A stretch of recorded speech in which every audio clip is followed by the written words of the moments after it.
আমরা এখন বিজোড় ইলেকট্রন যুক্ত অণু নিয়ে একটা কথাবার্তা বলবো। তো বিজোড় ইলেকট্রনকে মানুষ কিন্তু ওট বলে, একটু মাথা রাখিও। বিজোড় ইলেকট্রনকে মানুষ ওট বলে, ঠিক আছে। আর আরেকটা আছে জোড় ইলেকট্রন, সেটা হচ্ছে ইভেন বলে, ইভিএন। ইভেন হচ্ছে জোড় সংখ্যক। তাহলে ইভেন, ইভিএন, ইভেন মানে হচ্ছে তোমার জোড়। জোর। তো যাই হোক, আমি একটু বলতে যাচ্ছি কি, এখানে তুমি চিন্তা করে দেখো যে এনও, তুমি যদি এখানে চিন্তা করে দেখো 7 আর হচ্ছে তোমার অক্সিজেন কত 8, 7 7 14 আর 15 ইলেকট্রন আর কি। তারপর এখানে অক্সিজেন কত হচ্ছে, তাহলে 8 দুগুণে 16, 16 আর 7 কত হচ্ছে 16, 7 যা হোক বিজোড় হবে তো নাকি, বিজোড় হবে। তো এখানে কিন্তু তোমার 8 দুগুণে 16 আর 17 বিজোড় হবে ইত্যাদি। তো এই বিজোড় ইলেকট্রন যুক্ত যৌগের ক্ষেত্রে আমরা কিন্তু বা আয়নের ক্ষেত্রে আমরা যে সূত্র একটা পরে আসছিলাম, ওই সংকরণ বের করার সূত্র মনে আছে কারো? ওই যে half x equal half into V plus M minus C plus A, এটা কিন্তু ওই টাইপের যৌগের ক্ষেত্রে অ্যাপ্লাই করা যাবে না। এমসিকিউ তার ক্ষেত্রে বিজোড় টাইপের যেগুলো পাবো আমি সেগুলোর ক্ষেত্রে ইউজ করা যাবে না। এটাই লিখছি যে এই সূত্র দিয়ে সংকরণ বের করা যায় না। মাথা থাকবে কি? আচ্ছা, এরা এই যে যে উদাহরণগুলো লিখছি আমি, এরা কিন্তু ফ্রি রেডিক্যাল। ফ্রি রেডিক্যালের বাংলা অর্থ হচ্ছে মুক্তমূলক। এটা আমরা জৈব রসায়নে পাবো ফ্রি রেডিক্যাল শব্দটা। ফ্রি রেডিক্যাল অর্থাৎ এটাকে ইংলিশে ভাবে বলে FREE, free radical, RADICAL, free radical.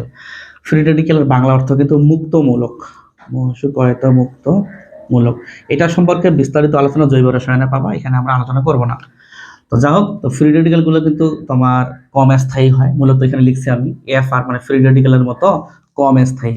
Free রেডিক্যালের মতো কম স্থায়ী। যেহেতু কম স্থায়ী তাহলে সক্রিয়তা বেশি, কারণ স্থায়িত্ব আর সক্রিয়তার মধ্যে তো ব্যস্তানুপাতিক সম্পর্ক। তাই এখানে লিখছি যে ফ্রি রেডিক্যালের মতো কম স্থায়ী, তাহলে হবে অধিক সক্রিয়। 2 নম্বর গেল। 3 নম্বর, রেজোনেন্স বা অনুরণন সহকারে, যার নাম রেজোনেন্স তার নাম অনুরণন। এখন রেজোনেন্সকে একটু পরে বলতেছি। সহকারে একাধিক লুইস গঠন সহ মোটামুটি স্থায়িত্ব লাভ করে। তার মানে এরা কিন্তু লুইস গঠন করতে পারে এরা। তো আমাদের কিন্তু আজকে মূল আলোচনায় কিন্তু লুইস স্ট্রাকচার, বা বাংলায় বলে এটাকে লুইস বিন্দু গঠন, ইংরেজিতে বলে লুইস ডট স্ট্রাকচার, ঠিক আছে। এটা কিন্তু আজকে আমাদের মূল আলোচনার বিষয়বস্তু। তার আগে একটু হালকা পাতলা ঝালাই পালাই করে নিচ্ছি বিষয়গুলো। তাহলে এরা লুইস বিন্দু গঠন করতে পারে, এবং লুইস বিন্দু গঠন করে এরা স্থায়িত্ব লাভ করতে পারে। এবং যেহেতু এদের মধ্যে বিজোড় ইলেকট্রন থাকে, বিজোড় ইলেকট্রন থাকলে আমরা কিন্তু প্যারা চুম্বকীয় কথাটা বলি। বিজোড় ইলেকট্রন সংখ্যা যত বেশি হবে তত প্যারা থেকে ফেরত দিকে হবে। আমরা কিন্তু চুম্বকীয় ধর্ম আলোচনা করছি, প্যারাম্যাগনেটিক, ফেরোম্যাগনেটিক, ডায়াম্যাগনেটিক। জোড়া জোড়া ইলেকট্রন থাকলে আমরা বলছিলাম ডায়াম্যাগনেটিক, মনে আছে কি? ডি ব্লক টপিক আলোচনা হয়েছে। তো যেহেতু এখানে বিজোড় ইলেকট্রন থাকে তাই আমরা প্যারা শব্দটা অবশ্যই বলবো, মানে এরা হচ্ছে প্যারা ম্যাগনেটিক। প্রথম কথা হচ্ছে বিজোড় ইলেকট্রন থাকলে এই সূত্রটা অ্যাপ্লাই করতে পারবো না। এবং এরা কেমন ধরনের আচরণ করতে পারে, এরা হচ্ছে এই টাইপের আচরণ করতে পারে। প্রথম কথা হচ্ছে এটা।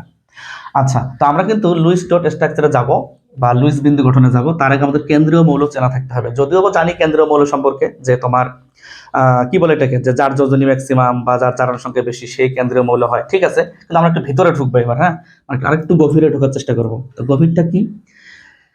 যার ON বেশি সে নাকি কেন্দ্রীয় মৌল। ON মানে অক্সিডেশন নাম্বার, বাংলায় বলে অক্সিডেশন, মানে বাংলা কি বলে, জারণ সংখ্যা। বাংলা কি বলে? জারণ সংখ্যা। তাহলে যার অক্সিডেশন নাম্বার বা জারণ সংখ্যা বেশি সে নাকি কেন্দ্রীয় মৌল হবে। তো একটা এক্সাম্পল দেন তো দেখি। ঠিক আছে, একটা এক্সাম্পল দিচ্ছি আমি। মনে করো যে এখানে 1 নাম্বার একটা এক্সাম্পল দিচ্ছি, মানে 1 নাম্বার পয়েন্টের একটা এক্সাম্পল দিচ্ছি আমি, যে H2SO4। তুমি যখন এর জারণ মান বের করবা সালফারের +6 পাবা তুমি। বাকিগুলো তুমি কিন্তু একটারও +6 এর বেশি পাবা না, কমই পাবা। তো যার জারণ মান বেশি পাবা তুমি, সেই কেন্দ্রীয় মৌল হবে। তাহলে এই উদাহরণে কেন্দ্রীয় মৌল কাকে ধরবো আমি? অবশ্যই সালফারকে ধরবো। অনুরূপভাবে আমি যদি এখানে Na2CO3 ধরি, মানে সোডিয়াম কার্বনের যেটা আর কি, তো এখানে আমি কার্বনের কত পাবো বলো তো? 3 দুগুণে 6 মাইনাস এখানে +4 পাবো মনে হয় নাকি? এখানে কার্বনের কত পাবো? +4 পাবো। বাকিগুলো তো পাওয়ার কথা না, এত এত বেশি। সোডিয়াম তো জীবনও পাবো না, অক্সিজেনও পাবো না। তাহলে এখানে জারণ মান কেমনে বের করতে হয় সেটা হয়তোবা জানা আছে, যে সোডিয়াম +1 × 2, কার্বন হচ্ছে সূত্রের x, তারপরে অক্সিজেন হচ্ছে -2 × 3। তাহলে টোটাল যৌগের জারণ মান 0। তাহলে 2 + x -3 দুগুণে 6 = 0। x এর মান তুমি ওই পাশে গেলে +4, মানে কার্বনের জারণ মান +4 পাবা তুমি। এটাই মানে জারণ মান যেভাবে বের করে আর কি, 9 টেনও পড়ছো, আমরাও পড়বো একসময় তড়িৎ ইয়াতে, পরিমাণগত রসায়নে। তো যেটা বলতে চাচ্ছিলাম সেটা হচ্ছে যার অক্সিডেশন নাম্বার বা যার কি বলে জারণ সংখ্যা বা জারণ মান বেশি সেই নাকি কেন্দ্রীয় মৌল হবে। তাহলে প্রথম পয়েন্ট নিয়ে কোনো কথাবার্তা নাই আমাদের। এরকম যে কোনো উদাহরণ হতে পারে। এরপরে যে সর্বোচ্চ বন্ড গঠন করতে পারে সেও নাকি কি জারণ, সে নাকি কেন্দ্রীয় মৌল হতে পারে। এটা আবার কেমন কথা? ঠিক আছে, মনে করো একটা কথা বলি, তোমাকে উদাহরণ দিই। মনে করো এই যে এ, বি এবং সি নামে একটা যৌগ আছে, মানে এবিসি আর কি।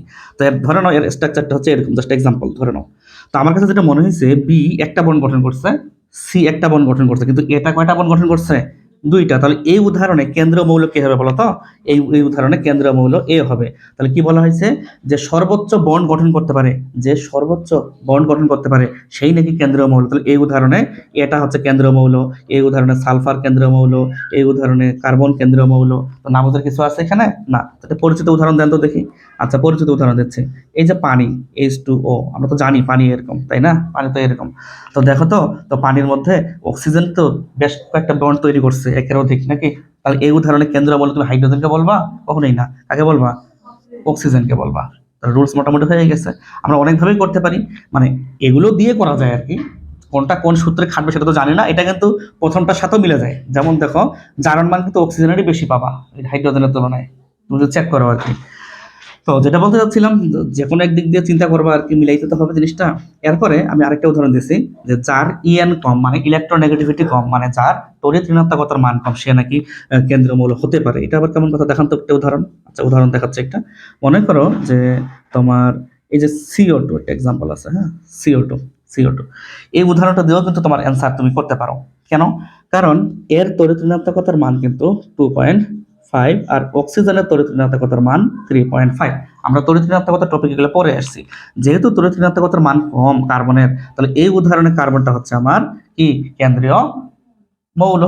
এরপরে 4 নম্বর পয়েন্টে দেখো তুমি একটু, 4 নম্বর পয়েন্টে কি বলা হয়েছে, যে এখানে হাইড্রোজেন এবং ফ্লোরিন কেন্দ্রীয় মৌল হতে পারবে না। তাহলে এই উদাহরণে দেখো তো, হাইড্রোজেন আছে, অক্সিজেন আছে, তাহলে হাইড্রোজেন কেন্দ্রীয় মৌল হতে পারবে না? পারবে না। অনুরূপভাবে আরো কিছু উদাহরণ আছে, যেমন মনে করো যে NH3, তুমি চিন্তা করো একটু, NH3, NH3 তুমি চেক করে দেখবা যে সবচেয়ে বন্ড গঠন করছে নাইট্রোজেন। সবচেয়ে বন্ড কে গঠন করছে? নাইট্রোজেন। তাহলে এই উদাহরণে কিন্তু নাইট্রোজেন হবে কেন্দ্রীয় মৌল। এবার কিন্তু এই রুলসটা খাটবে না, যার ইএন কম। তুমি জানো হাইড্রোজেনের কিন্তু তড়িৎ ঋণাত্মকতা 2.1, নাইট্রোজেন কিন্তু 3। তাহলে কিন্তু এই রুলস খাটবে না। তোমার কিন্তু একটা রুলস বলাই হয়েছে যে এই দুজন মানুষ কখনো হবে না, হাইড্রোজেন এবং ফ্লোরিন কখনো হবে না। অর্থাৎ NF3ও যদি থাকতো এখানে, মনে করো NF3, আমি যদি আবারও বলি একটু, মনে করো যে এই যে NF3, NF3, F3, এর তো ইএন কত? 3, এর কিন্তু ইএন 4। তাহলে এই লজিক ইএন দিয়ে এটা মিলবে, এটা ঠিক, ইএন দিয়ে মিলবে, এটা ঠিক। কিন্তু আমরা কখনোই কিন্তু বলবো না যে এফ হচ্ছে কেন্দ্রীয় মৌল। এইটুকু শুধু মুখস্থ রাখার চেষ্টা করবা। এখানে একটু লিখে দিই, মনে করো 5 নম্বর পয়েন্টে, দুটি পরমাণু থাকলে সাইট, এটাকে আমরা কেন্দ্রীয় মৌল পাবো না। দুটি মৌল থাকলে, দুটি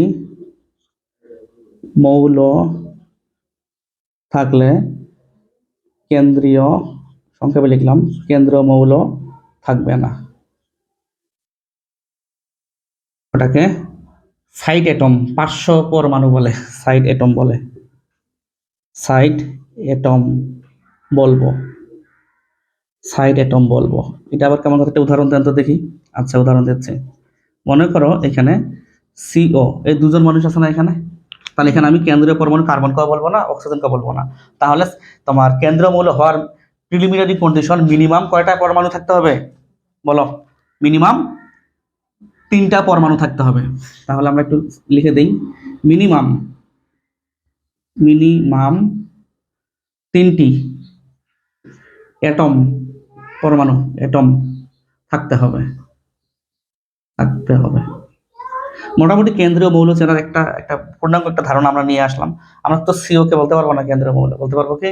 কারণ এখানে 2টা পরমাণু। অনুরূপভাবে NO, এটাকে আমরা বলবো না যে এখানে 2টা, মনে করো NO যদি আমি লিখি, তো NO তো আমি কেন্দ্রীয় মৌল পাবো না এখানে, কারণ N এবং O দুজন মানুষ আছে এখানে নাকি? তাহলে মোটামুটি একটা আইডিয়া চলে এসেছে যে এই কয়েকজন, এটা কয়েকটা পয়েন্ট জানা থাকলে আমি কেন্দ্রীয় মৌল চিনতে পারবো। ওকে, তো আমাদের এবার মূল আকর্ষণ হচ্ছে এটা, যে লুইস ডট স্ট্রাকচার কিভাবে অঙ্কন করব। বাংলায় বলে এটাকে লুইস বিন্দু গঠন। আমি যদি বাংলায় একটু অনুবাদ করি, এটাকে মানুষ বলে লুইস বিন্দু গঠন। হ্যাঁ, এটাকে বলে লুইস বিন্দু গঠন বাংলায়, লুইস বিন্দু গঠন। লুইস বিন্দু গঠন বলে বাংলায়। তো এটা বের করার জন্য আমাদের বেশ কিছু জিনিস জানতে হবে। আচ্ছা, এখানে একটা কথা বলে নেই মনে হয় না, ওই যে রেজোনেন্স নামে একটা কথা বলে নেই না, রেজোনেন্স বা অনুরণন। তো একটা কথা বলি, রেজোনেন্স মানে আমি তো এখানে লিখে দিই, পরে লিখে দিচ্ছি রেজোনেন্স, তো বাংলায় না লিখে ইংলিশে লিখে রেজোনেন্স, RESONANCE, রেজোনেন্স। রেজোনেন্স মানে হচ্ছে পাই ইলেকট্রন গুলো সঞ্চারণশীল, সহজ কথা। বিস্তারিত জৈব রসায়নে পাবো, আবার বলতেছি, রেজোনেন্স সম্পর্কে বিস্তারিত ধারণা জৈব রসায়ন দ্বিতীয় পত্র অধ্যায় 2 পাবো।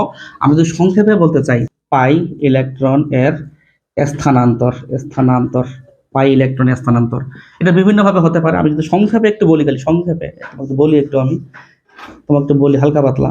যেমন একটু হলো আমাদের অভিজ্ঞতা আসছে, যেহেতু আমরা সিগমা পাই নিয়ে পড়াশোনা করছি, তুমি জানো যে আমাদের দুইটার মধ্যে একটা সিগমা একটা পাই, ঠিক কিনা বলো?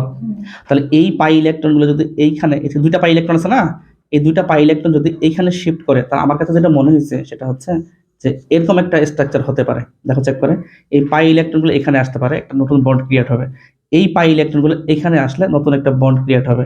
এই পাই ইলেকট্রন গুলো এখানে গেলে নতুন একটা বন্ড ক্রিয়েট হবে। তো এই যে পাই ইলেকট্রন গুলো সঞ্চালন, স্থানান্তর হচ্ছে, দেখো তো এখানে ছিল না, এখান থেকে এখানে আসছে, এখান থেকে এখানে গেছে, এই যে স্থানান্তর হচ্ছে, সঞ্চারনশীল হচ্ছে, এই পুরো বিষয়টাকে মানুষ বলে রেজোনেন্স। বিস্তারিত আমরা জৈব রসায়ন অবশ্যই পড়বো। তাহলে এই ছবিও যা, এই ছবিও তা, এই কারণে তো মানুষ বলে, এই কারণে তো রসায়নবিদরা বলে, যেমন অগাস্ট কেকুল নামে একজন ভদ্রলোক বলছে, যেহেতু ইলেকট্রন গুলো সঞ্চারনশীল বা রেজোনেন্স হচ্ছে, তাই তুমি এটাকে এইভাবেও দিতে পারো। তাই যখন বিভিন্ন বই পুস্তক গাইড টাইড পড়ছো তোমরা জীবনে, দেখছো যে বেনজিন এরকম হতে, এটাও হতে পারে, এটাও হতে পারে, এটাও হতে পারে, অর্থাৎ রেজোনেন্স হতে পারে। তো রেজোনেন্স হতে গেলে পাই বন্ধনের শিফট হতে পারে। পাশাপাশি আমি আরেকটা যদি উদাহরণ দিই তোমাকে, মনে করো যে ও, এখানে একটা ও, এখানে একটা ও, মানে O3 যেটা ওজন বলে মানুষ, মনে করো এখানে একটা আছে, এখানে একটা আছে, ধরে নাও যে এখানে মানে মুক্ত জোর আছে আর কি, ধরে নাও যে এখানে একটা ইয়া আছে, কি বলে এটাকে, পাই বন্ড আছে। এই পাই বন্ডে যে দুইটা ইলেকট্রন, সেটা উপরেরটা হোক আর নিচেরটা হোক, পাই বন্ড তো নাকি, এই ইলেকট্রন, এই ইলেকট্রনের মধ্যে বিকর্ষণ হয়। বিকর্ষণ হওয়ার ফলে এই দুইটা ইলেকট্রন আবার এইখানে চলে যায়।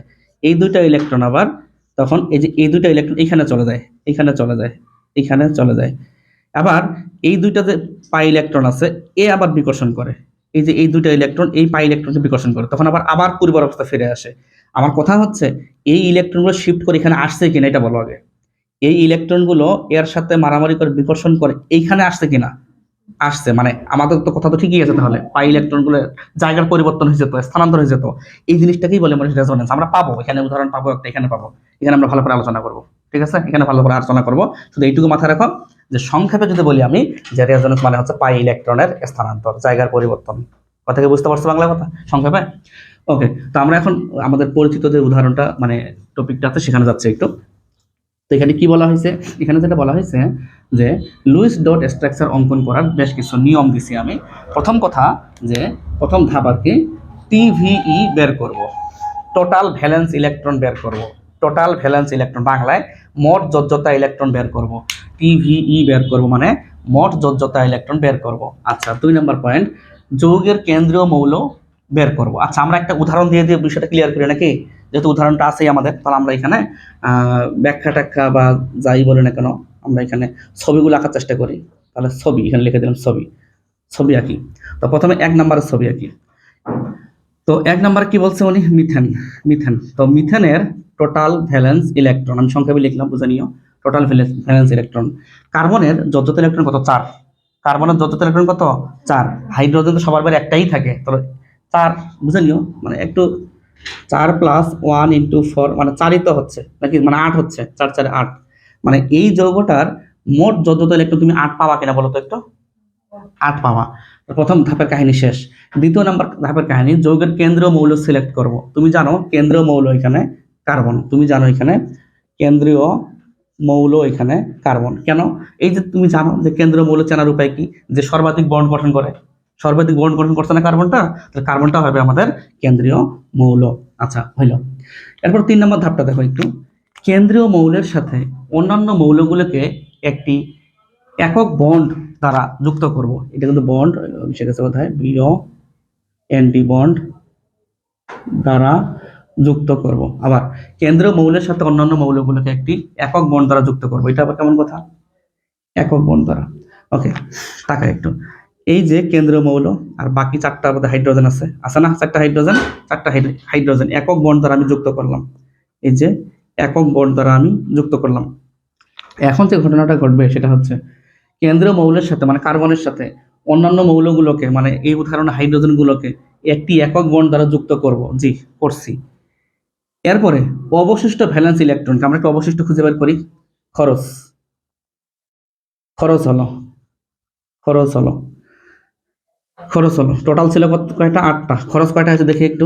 এই যে 4টা বন্ড গঠন করতে 8টা ইলেকট্রন লাগেনি, একটা বন্ডের মধ্যে কয়টা ইলেকট্রন আছে? 2টা। তাহলে 4টা বন্ড গঠন করতে খরচ কয়টা হয়েছে? 8টা। তাহলে খরচ হয়েছে 8টা। আমার কাছে মনে হয়েছে নাই কিছু, মানে খরচ ইলেকট্রন কেন নেই, মানে অবশিষ্ট থাকলে খরচ তো না। আমি একটু লিখে দিই, দাঁড়াও। খরচ হলো 8টা, তাহলে অবশিষ্ট অবশিষ্ট থাকলো 8 - 8 মানে 0। নাই তো, অবশিষ্ট নাই। এখন কি বলছে উনি? অবশিষ্ট ভ্যালেন্স ইলেকট্রনকে লোন পেয়ার হিসেবে অন্যান্য মৌলগুলোকে দিব, মানে এই জিনিসগুলোকে দিতে বলছে উনি। কিন্তু আমার থাকলে সে দিব? আমাকে এখানে ভ্যালেন্স ইলেকট্রন মানে অবশিষ্ট আছে কিছু? অবশিষ্ট কিছু আছে না, তাই আমি এখানে অন্য কোথাও দিতে পারবো না। তাই যেভাবে ছবি আছে সেভাবেই দেখো। আর যখন বাকি থাকবে তখন তো আরো একটু বুঝতে পারবো বিষয়টা কি হচ্ছে। যেমন আমি যদি আরো একটা উদাহরণ দেখাই তোমাকে, মনে করো 2 নম্বর উদাহরণটা দেখাচ্ছি। 2 নম্বর উদাহরণ আছে, এখানে কিন্তু আরেকটা কথা লেখা হয়েছে, যদি অষ্টক বা দ্বিত্বক পূরণের প্রয়োজন হয় তবে প্রয়োজন অনুসারে লন পেয়ার ইলেকট্রনগুলোকে দ্বিবন্ধন বা ত্রিবন্ধনে রূপান্তর করব। তো এই উদাহরণ দিয়ে বোঝা যাচ্ছে না, যেহেতু এখানে লন পেয়ার মানে বাকিয়ে নেই, কেমনে বোঝাবো আমি? আমি আরো একটা উদাহরণ দেখি না কি হয়। যেমন NH3 একটা উদাহরণ দিচ্ছি 2 নম্বরে, NH3। তো NH3-তে আমি কি করবো বলতো? টোটাল ভ্যালেন্স ইলেকট্রন বের করব। তুমি জানো নাইট্রোজেন হচ্ছে 5 আর হাইড্রোজেন হচ্ছে 3টা, 1 × 3 বোঝানো, 5 6 7 8। ঠিক আছে। এখন এর কি বলছে উনি? যে কেন্দ্রীয় মৌল সিলেক্ট করো। তো কেন্দ্রীয় মৌল এখানে কে বলো তো? কেন্দ্রীয় মৌল এখানে নাইট্রোজেন। কেন্দ্রীয় মৌল এখানে নাইট্রোজেন। কেন নাইট্রোজেন? কারণ একাধিক সে বন্ড গঠন করছে কেন্দ্রীয় মৌল। ওকে, এরপরে উনি বলছে 3 নম্বর ধাপে যে কেন্দ্রীয় মৌলের সাথে অন্যান্য মৌলকে একটি একক বন্ড দ্বারা যুক্ত করো। ঠিক আছে, আমি একক বন্ড দ্বারা যুক্ত করতেছি। তুমি দেখো একটু, এই যে এই যে এই যে এই যে একক বন্ড দ্বারা যুক্ত করলাম। এবং কে কে আছে এখানে? হাইড্রোজেন আছে, আমি হাইড্রোজেন দিয়ে দিলাম। অর্থাৎ 3 নম্বর পয়েন্ট নিয়ে আমার কোনো কথাবার্তা কিছু নাই, যে একক বন্ড দ্বারা আমি যুক্ত করছি। এরপরে উনি যেটা বলছে আমাকে সেটা হচ্ছে অবশিষ্ট ভ্যালেন্স ইলেকট্রন। আচ্ছা, খরচটা বের করি একটু। খরচ কয়টা হয়েছে? খরচ হয়েছে, একটু তাকাও, 1 2 3, 3 দুগুণা 6টা। আমার কাছে মনে হচ্ছে 6টা। খরচ হচ্ছে 6টা, 6টা। এরপরে অবশিষ্ট অবশিষ্ট থাকলো 8 - 6 মানে কয়টা? 2টা। এখন অবশিষ্ট কিন্তু আছে, একটু মাথায় রাখো, অবশিষ্ট কিন্তু 2টা আছে। এরপর কি বলছে? অবশিষ্ট ভ্যালেন্স ইলেকট্রন কি, মানে এই 2টাকে আর কি লন পেয়ার মানে মুক্তজোড় হিসেবে অন্যান্য মৌলগুলোকে দিব যদি সুযোগ থাকে। না থাকলে তো দেওয়ার সুযোগ নেই। যেমন এই লকটা এমনিতেই 2টা নিয়ে দ্বিত্বক ফিল আপ হয়েছে, তার অষ্টক জীবনে ফিল আপ হবে না, হবে নাকি? আবার এর জীবনও অষ্টক ফিল আপ হবে না, দ্বিত্ব ফিল আপ হবে। এও দ্বিত্ব ফিল আপ হয়েছে, এও দ্বিত্ব ফিল আপ হয়েছে, এও দ্বিত্ব ফিল আপ হয়েছে। যদি সুযোগ থাকে আর কি তাহলে দিব, কিন্তু আসলে কি সুযোগ আছে দেওয়ার? না। দেওয়ার সুযোগ না থাকলে দেওয়ার সুযোগ না থাকলে কেন্দ্রীয় মৌলেই রেখে দেবো।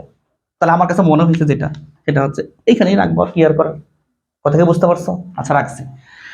এরপরে যদি অষ্টক বা দ্বিত্বক পূরণের প্রয়োজন হয় তবে প্রয়োজন অনুসারে লন পেয়ার গুলোকে দ্বিবন্ধন বা ত্রিবন্ধনে রূপান্তর করব। এই লাইনটা হতে বুঝে নেই 5 নাম্বারটা। আমি একটু তোমাকে বলি, হাইড্রোজেন নিয়ে কোনো মাথা ব্যথা নাই আমাদের, দ্বিত্বক ফিল আপ হয়ে গেছে, অষ্টক না হইলেও। এরও কিন্তু অষ্টক ফিল আপ হয়েছে, কেমনে জানো? তাকাও একটু। 3 দুগুণে 6 দিয়ে 8, 3 দুগুণে 6 দিয়ে 8 ধরে নিলে অষ্টক ফিল আপ হয়নি, তখন আমি এই দ্বিবন্ধনটাকে এই এই যে ডাবল বন্ড বা ট্রিপল বন্ডে কনভার্ট করতে পারতাম। যদিও এখনো আমরা ওরকম উদাহরণ চাইতে পারি নাই, যাচ্ছি, তুমি একটু একটু একটু করে বুঝতে পারবো ধীরে ধীরে। তো আপাতত মাথায় রাখো যে এর এমনিতেই অষ্টক ফিল আপ আছে, আমার দ্বিবন্ধন ত্রিবন্ধন নতুন করে তৈরি করার কোনো প্রয়োজনই নাই। তো এটা গেল আমাদের 2 নাম্বার এক্সাম্পল, 1 2। আমি এখন 3 নাম্বার উদাহরণে যাইতে যাচ্ছি। তো 3 নাম্বার উদাহরণটাতে আমি এই জিনিসগুলোকে মিশিয়ে দেবো, এই জিনিসগুলো এগুলো একটু মিশিয়ে দিচ্ছি, তাহলে মনে হয় সুবিধা হবে ভালো বুঝতে, মানে জায়গাটা থাকবে তো ভালো।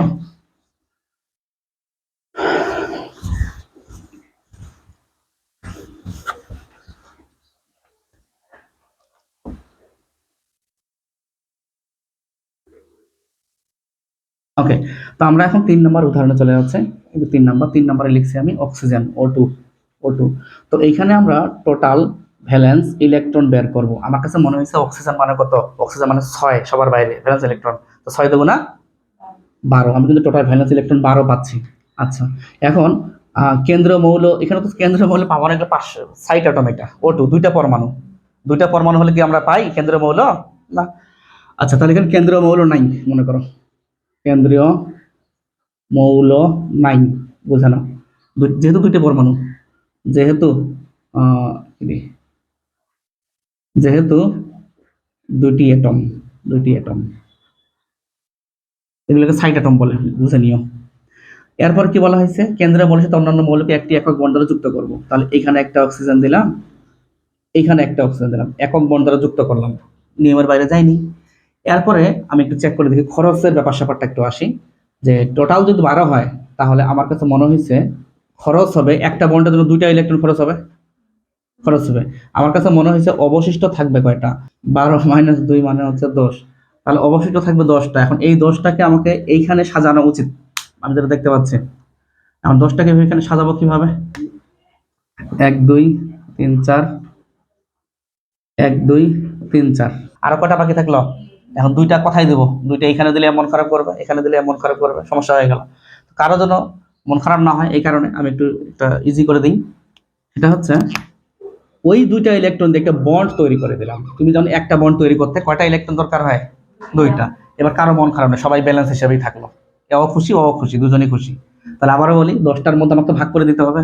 তো আমি এখানে এই অক্সিজেনকে দিলাম দুইটা দুইটা চারটা, দুইটা চারটা, আরো থাকলো দুইটা বাকি। এখন এই দুইটাকে একে যদি দেই এ ঝামেলা মন খারাপ করবে, একে যদি দেই এ মন খারাপ করবে। কারো মন খারাপ না করে আমি সবাইকে খুশি রাখার জন্য একটা বন্ডই তৈরি করে দিলাম, যাও সুখে থাকো দুজনে। তো এই যে ঘটনা ঘটে গেছে, O2 এইভাবে গঠন করছে।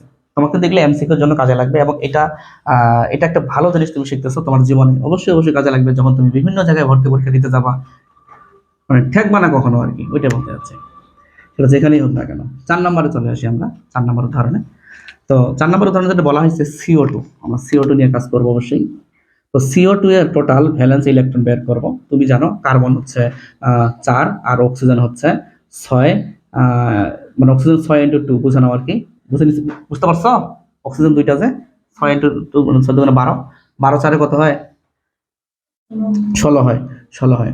এরপরে যৌগের কেন্দ্রীয় মৌল, তো কেন্দ্রীয় মৌল বন্ড সবচেয়ে বেশি গঠন করছে কার্বন। তুমি চেক যদি করো, দেখো তো এভাবে চেক করো, সবচেয়ে বন্ড গঠন করছে কে? কার্বন। অথবা আরো বুদ্ধি আছে যে তড়িৎ ঋণাত্মকতা কম কার্বন। তো যেদিক দিয়ে যাও না কেন ঘুরে ফিরে কার্বনটাকেই তুমি পাবা, ঘুরে ফিরে কার্বনটাকে তুমি কেন্দ্রীয় মৌল হিসেবে পাবা আর কি। তাহলে এখানে পাচ্ছি আমি মৌল কেন্দ্রীয় মৌল এখানে কে তাহলে? কার্বন পাচ্ছি। ওকে হলো। এরপরে কেন্দ্রীয় মৌলের সাথে সাথে অন্যান্য মৌলগুলোকে একটি একক বন্ড দ্বারা যুক্ত করতে হবে। করলাম, এই যে কার্বন, এই যে একটা অক্সিজেন, এই যে একটা অক্সিজেন, আমি একক বন্ড দ্বারা মোটামুটি যুক্ত করে ফেললাম। আচ্ছা, এরপরে কি বলছো উনি? অবশিষ্ট আচ্ছা খরচটা চেক করতে হলে এখানে খরচ, দুইটা বন্ড তৈরি করছে না, দুইটা বন্ড তৈরি করতে গেলে 4টা ইলেকট্রন আউট হবে। তাহলে আমার কাছে যেটা মনে হয়েছে টোটাল থেকে 4 বাদ দিব, কত হচ্ছে তাহলে? 12 বোধ হয় নাকি? এই আমাকে হিসাবগুলো বলো। 16টা আছে, 16টার মধ্যে দুইটা 4টা বাদ যাবে, থাকলে কত? 12টা। এখন এই 12টা আমি ডিস্ট্রিবিউট মানে ভাগ করে দেবো এখানে। তো ভাগ করে দেবো কি, এখানে মানে কথা লিখছে দেখো, অবশিষ্ট ভ্যালেন্স ইলেকট্রনকে, অবশিষ্ট মানে এই উদাহরণে 12, অবশিষ্ট ভ্যালেন্স ইলেকট্রনকে লন পেয়ার হিসেবে অন্যান্য মৌলগুলোকে দিব। আমি কিন্তু অন্যান্য বলছি, সেন্ট্রালকে বলিনি, কেন্দ্রীয়কে বলিনি। অন্যান্য মানে এই উদাহরণে কারা কারা আছে? অক্সিজেন গুলো আছে, কিন্তু অন্যান্য মানে মানে কেন্দ্রীয় মৌল বাদ দিয়ে বাকিগুলো বুঝে নিতে হবে যদি সুযোগ থাকে। অবশ্যই সুযোগ আছে, কিভাবে সুযোগ আছে তোমাকে বলি, একটু তাকাও। এর অষ্টক ফিল আপ হয়নি, হয়েছে নাকি? আবার হয়নি, এর দুইটা আছে, আরো দরকার কয়টা? 6টা। তো 6টা দিলাম, 1 2 3 4 5 6, এরও 6টা দরকার, তাহলে 1 2 3 4 5 6। এবং দেখো দুইজনেরই অষ্টক ফিল আপ হয়েছে, হয়েছে কিনা বলো? হয়েছে। এখন তোমার যেটা বলা হয়েছে 6 6 12টা কিন্তু মিলে গেছে। কিন্তু এবার দেখো তুমি কি বলছে, অবশিষ্ট ভ্যালেন্স ইলেকট্রনকে লন পেয়ার হিসেবে অন্যান্য মৌলগুলোকে দিব যদি দেওয়ার সুযোগ থাকে। দেওয়ার সুযোগ না থাকলে কেন্দ্রীয় মৌলে রাখবো। সুযোগ ছিল বেঁচে দিয়ে দিছি, কেন্দ্রীয় মৌল রাখিনি। হ্যাঁ, যদি তাকাও একটু, এটা খুবই ইম্পর্টেন্ট। 5 নম্বর ধাপে এবার কাজ করবো আমরা। 5 নম্বরটা তো এর আগে কাজ করতে পারি নাই। যদি অষ্টক বা দ্বিত্বক পূরণের প্রয়োজন হয়, অবশ্যই প্রয়োজন আছে, এত কিছুই ফিল আপ হয়নি, মানে অষ্টক ফিল আপ হয়নি। এর হয়েছে নাকি? আবার কার হয়েছে? এদের হয়েছে। কিন্তু 2 2 4 4, তারও 4টা দরকার আছে আমাদের নাকি? প্রয়োজন হয়, তবে প্রয়োজন অনুসারে লন পেয়ার গুলোকে দ্বিবন্ধন বা ত্রিবন্ধনে কনভার্ট করব। মানে এই যে লন পেয়ার গুলো যেগুলো আছে বাইরে, এগুলোকে প্রয়োজন অনুসারে দ্বিবন্ধন বা ত্রিবন্ধনে কনভার্ট করব। এবার তুমি একটু তাকাও, তোমার তাকানোটা জরুরি খুব, ঠিক আছে? মনে করো এই ইলেকট্রনটা দিয়ে এখানে একটা বন্ড তৈরি করব, এই দুইটা দিয়ে একটা বন্ড তৈরি করব। তো আমার কাছে যেটা মনে হয়েছে এরকম হতে পারে, চেক করে দেখো একটু। একটা বন্ড তৈরি হলো নতুন, এই যে একটা বন্ড নতুন করে বন্ড দিলাম লাল কালি দিয়ে, এবং এখানে এবার 6টার জায়গায় 4টা থাকবে, ঠিক আছে, থাকবে। এবং আমার কাছে যেটা মনে হয়েছে এখানে যাহা ছিল তাহাই দিলাম আমি। এবং আমার কাছে মনে হয়েছে এখনো এই কার্বনের স্থায়িত্ব অর্জন হয়, মানে অষ্টক ফিল আপ হয়নি। তুমি দেখো 2 2 4 দিয়ে 6 অষ্টক ফিল আপ হয়েছে নাকি না? এখন তোমার তো একটু হলে অভিজ্ঞতা আছে, তুমি এবার এখানে দিতে পারো, ঠিক কিনা বলো? যদি দাও তাহলে আমার কাছে যেটা মনে হয়েছে, তাহলে তাহলে এখানে তোমার নতুন করে একটা বন্ড ক্রিয়েট হবে, এখানে তো বন্ড ক্রিয়েট হয়েছিলই। এরপরে দেখো ব্যালেন্স মোটামুটি হয়েই গেল, হয়েই গেল, এই যে এই যে হয়ে গেল। দেখো এবার 1 2 3 4 2 8, 4 5 6 7 8 এরো হয়েছে, 4 5 6 7 এরো অষ্টক ফিল আপ হয়েছে। তো আশা করা যায় তুমি এটা বুঝতে পারছো আমি কেমনে আলোচনা করলাম। ওকে, এটা গেল 4 নাম্বারের উদাহরণ। আমি এখন চলে যাব 5 নাম্বার উদাহরণের দিকে। তো আমি এগুলো লিখে দিচ্ছি এই পাশে গুলো, তোমার জায়গা শর্ট। আমরা 5 নাম্বারে যাচ্ছি, দেখি কি হয়। তো 5 নাম্বার, আচ্ছা আমি এগুলা রোমান সংখ্যা দিয়ে দিচ্ছি, কেন রে এখানে 1 2 3 দিয়ে দিলাম, এখানে রোমান সংখ্যা দিয়ে দিচ্ছি। যাই হোক, এটা 5, এটা 4, বুঝে নাও, এটা 4, এটা হচ্ছে 3, এটা হচ্ছে 3। তো 5 নাম্বার কি বলা হয়েছে এখানে? 5 নাম্বার বলা হয়েছে N2, 5 নাম্বার বলা হয়েছে N2। আমরা অবশ্যই নিয়মের বাইরে যাবোই না, কোনোভাবেই না। টোটাল ভ্যালেন্স ইলেকট্রন বের করবো। তুমি জানো নাইট্রোজেন হচ্ছে 5 সবার বাইরে, 5 না, 5 তার 5 দেবো না, 10টা পাবো এখানে। তাহলে এখানে 10টা ভ্যালেন্স ইলেকট্রন পাবো টোটাল। কেন্দ্রীয় মৌল তো নাই বললেই চলে, দুইটা যেহেতু আছে, তাহলে কেন্দ্রীয় অ্যাটম বা মৌল নাই, আছে নাকি? দুইটা যে নাই। কেন্দ্রীয় মৌলের সাথে অন্যান্য মৌলগুলোকে একটি একক বন্ড দ্বারা যুক্ত করব। যেহেতু কেন্দ্রীয় মৌল বুঝে নিতে হবে এই দুইটা নিয়ে কাজ করতে হবে, তাহলে এই যে একক বন্ড নিয়ে আমি কাজ করলাম, আমি নিয়মের বাইরে যাইনি, একক বন্ড দিয়ে কানেক্ট করতে হবে, ওরাই বলছে। এবং অবশিষ্ট, আচ্ছা এখানে খরচের হিসাবটা এবার করি। খরচ, খরচ হচ্ছে কয়টা? 2টা। তাহলে এখানে অবশিষ্ট থাকলো 10 - 2 মানে কত? 8, 8টা। এখন এই 8টাকে আমাকে এগুলোর মধ্যে ভাগ করে দিতে হবে তাই নাকি? তো দেখি একটু কি হয়, সবাই মিলে তাকাই। তো যেহেতু দুজনই সেম জিনিস, একটু সমান সমান করে দেই, 4টা 4টা করে, 1 2 3 4, 1 2 3 4, একটু দিলাম, সমস্যা কি, দিলাম। এখন আমরা যদি গবেষণা করে দেখি যে কি হচ্ছে এখানে, 1 2 3 4 5 6 এর অষ্টক ফিল আপ হয়নি, 1 2 3 4 5 6 এর অষ্টক ফিল আপ হয়নি। তুমি দেখো তো 5 নম্বর ধাপটা, যদি অষ্টক বা দ্বিত্বক পূরণের প্রয়োজন হয় তবে প্রয়োজন অনুযায়ী লোন পেয়ার গুলোকে দ্বিবন্ধন বা ত্রিবন্ধনে কনভার্ট করব। কথা কি বুঝতে পারছো? তাহলে আমার কাছে যেটা মনে হয়েছে, আমি যদি এইখানে একটা দিয়ে দেই, দেখি তো কি হয়, একটু সবাই মিলে চেক করে দেখি কি হয়। তাহলে এখানে একটা নতুন করে বন্ড ক্রিয়েট হবে বোধহয়, নাকি ক্রিয়েট হবে।